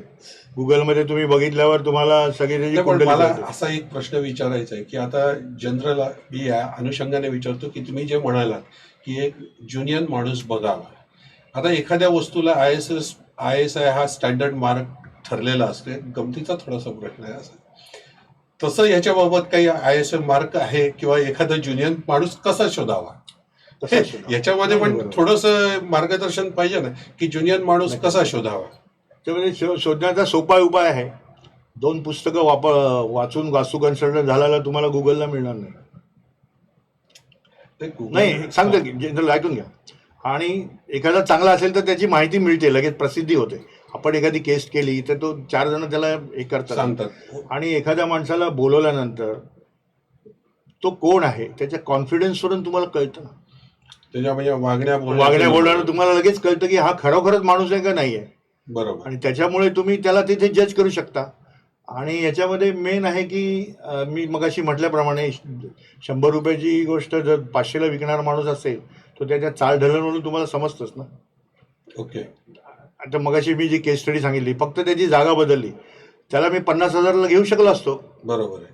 पण ते माझं मन खातं ना. तुमचं बेसिक ते Basic नव्हतं काही. त्या याचं बेसिक नसल्यामुळे तुम्ही ती फी, म्हणून- त्याने जे अवांतर पैसे दिले होते ते नाकारले. म्हणून म्हटलं सर्व्यापी सुखिना संतू हा मूल मंत्र जो पाळणारा तो वास्तू कन्सल्टंट घ्यावा, आणि नक्कीच आपल्याला समजतं. आता घरी आल्यानंतरच समजणार ते. मग काही वेळा काय होतं की मी एवढे पैसे घेईल, ते ठीक आहे बाबा, ज्याप्रमाणे व्यक्ती त्याच्या प्रवृत्ती आपण म्हणतो त्याप्रमाणे ते करा. आणि आम्ही इन्स्टिट्यूट आज एवढी वर्ष कार्यरत आहे, माझी हजारो स्टुडंट आहेत माझे, हो. आणि नक्कीच फसवत नाही कोणाला. ते मेन आहे, शिकवणं, आता तळमळ. तुमच्याकडनं 1000 विद्यार्थी होऊन गेले आतापर्यंत. मला असा एक थोडासा वेगळा प्रश्न विचारायचा की विद्यार्थ्याचं यश आपण असं बघितलंय आणि त्याच्याबाबत किंवा विद्यार्थ्याने सांगितलं आणि ती केस तुमच्याकडे परत आली, असं काही झालंय का? नाही, असं नाही झालेलं. कारण कसं आहे, मी तुम्हाला मगाशी सांगितलं की हो. तुम्हाला ताप आल्यानंतर तुम्ही साध्या डॉक्टरकडे जाता, तो मला 5-6 गोळ्या देतो, डोक्याची पोटाची सगळी वेगवेगळी, त्यातली एक कोणती तरी लागते, बरं. तो स्पेशालिस्टकडे गेलो तर हा 30 रुपये घेतो, तो 300 रुपये घेतो, बरोबर. एक गोळी देतो. आम्ही एका गोळीचे डॉक्टर आहोत, अच्छा. एक्सपेरिमेंट नाही करत. हे हो हे तिने मग सांगितलं खाऊचा डबा तुझा इथून आलो की तुला फायदा होईल, मग तिने स्वतःच सांगितलं की मी पुस्तकं ठेवते. बरोबर. असे लोक आपल्यामध्ये. आणि लोक जनरली काय होतं की बेसिकली आज जर व्यवस्थित तुम्ही विचार केला तर कोणताही गुरु हा शिष्याला पुढे येऊन देत नाही. बरोबर. अशी उदाहरणं भरपूर आहेत, सांगण्याची गरज नाही, पण माझं असं नाही आहे. 2008ला मला जे डॉक्टरेट मिळाली दिल्ली विश्वज्योतीच्या अध्यात्म विश्वविद्यालय शंकराचार्यांच्या मठामध्ये, द्वारकाधीशाधीश शंकराचार्यांच्या त्यांच्या हस्ते मठामध्ये. मला मिळाली. त्याच्यानंतर सदर युनिव्हर्सिटीचा मी मुंबई एरियाचा इन्चार्ज आहे, ॲथॉराइज टू गिव्ह PhD. बरोबर. एखाद्या व्यक्तीला मी म्हणजे प्रबंध लिहून कोऑर्डिनेटर करून सगळं करून मी PhD देणार. माझ्या 3 विद्यार्थ्यांना मी PhD दिलेली आहे उज्जैनला कुंभमेळ्यामध्ये. अरे वा. 3 आपलं वेळा अभिनंदन त्याच्याबद्दल. साहेब बसले, त्यांना आता पुढच्या वर्षी मिळणार आहे. ओके. त्यामुळे I am very much happy, कारण आपली गादी चालवणार कोणतरी पाहिजे आपल्याला. म्हणून मी लोकांना आवाहन करतो की तुम्ही शिका, गादी पुढे चालवायला पाहिजे ना कोणी, बरोबर. ते महत्त्वाचं आहे. त्यामुळे अशा काही केस स्टडीज आल्यात की ठीक आहे विद्यार्थ्यांनी केलं ठीक आहे, पण जनरली कॉम्प्लिकेटेड केसेस असल्या ते विद्यार्थी कन्सल्टन्सी करतात आणि मला सल्ला घ्यायला घरी येतात. पहिली बॅच 2005ला माझी झाली. आजही पहिल्या बॅचचा विद्यार्थी माझ्याकडे येऊ शकतो की बाबा याच्यामध्ये असं का प्रॉब्लेम, आणि I am not charging anything. उलट त्याला चाप असतो माझ्या स्वतःच्या हाताचा. सांगायचा मुद्दा असा की तुम्ही जेवढे खरे आहात तेवढे खरं पण पाळलं गेलं पाहिजे. नाही, ते तर बरोबर आहे. काही याच्यामध्ये तत्व ती नक्कीच, बाळगले तत्व पाहिजे. बाळगले पाहिजे. पण विद्यार्थ्याचे आपण आता 1000 विद्यार्थी हे झालेले आहेत आपल्याकडनं, विविध ठिकाणी विद्यार्थी नक्कीच शिकतायत. नक्कीच नक्कीच त्याच्याबद्दल विद्यार्थ्यांकडचं जर काही अभिप्राय आहेत आपल्याकडे आलेले भरपूर आहेत. की लोकांनी सांगितलं हा तुमचा विद्यार्थी हो, आहे, हो, मी हो. त्यांचं हे केलेलं आहे. कारण कसं आहे काही वेळेला सांगतात एक जनरली मी तुम्हाला मगाशी म्हटलं की कोणाकडे शिकलेत तुम्ही बघा, भिवंडीकरांकडे शिकले मग काय प्रॉब्लेम नाही, या आमच्याकडे, असं थोडंसं असं म्हणतात लोक की बाबा हा तुमच्याकडे तुमचा विद्यार्थी ना, वी आर हॅपी म्हणे. एकदम मला बरेच फोन आलेले तुमच्या विद्यार्थी आमच्याकडे येऊन गेले, त्यांनी हे केलं. अच्छा, हा म्हणजे हा हो, मला हो, लोकांचा feedback अनुभव पाहिजे नक्कीच नक्कीच की मिळतो. विद्यार्थ्यांबद्दल तुम्हाला सांगितलं की हा तुमचा विद्यार्थी आहे किंवा हो हो यांनी नक्कीच. हा आम्हाला चांगला अनुभव दिला, ते एक बरेच समाधान आहे. बरेच आहे, ते समाधान आहे. ते शेवटी शेवटी कसं आहे आपलं नेहमीचं वाक्य सर्वव्यापी सुखिनः सन्तु सर्वे सन्तु निरामया, तेच तुम्ही पाळा आणि लोकांना मदत करा. तुम्हाला खरोखर सुखी आणि समृद्धी जीवन जगा. आज आपण इथे कट्ट्यावर आलात आणि आज नकाशाच्या म्हणजे नकाशाच्या माध्यमातून पृथ्वी तत्व, जलतत्व आणि जड तत्व याच्याबद्दल सांगितलं, मार्गदर्शन केलं आपण. त्याबद्दल मी प्रथम ब्रह्मांड कट्ट्यातर्फे आपलं मी मनापासून धन्यवाद मानतो. धन्यवाद. आणि आपलं पुन्हा आपण कट्ट्यावर नवी मार्गदर्शन कराल अशी मी आशा व्यक्त करतो आणि धन्यवाद. नक्कीच तुम्ही मला इथे बोलवलात आणि याच्यापुढे नक्कीच आपण एक लाईव्ह शो करूया आणि त्याच्यामध्ये लोकांना जे काही प्रश्न पडतील ते सगळ्यांची आपण उत्तर द्यायचा नक्कीच प्रयत्न करू. नाही, आपण नक्कीच आम्ही तुम्हाला परत एकदा हे करू आणि पुन्हा एकदा आम्ही ब्रह्मांड कट्ट्यावर आपण आलात त्याबद्दल पुन्हा एकदा मी मनापासून धन्यवाद मानतो. धन्यवाद. धन्यवाद. श्री स्वामी स्वामी. श्री स्वामी. जय विश्वकर्मा.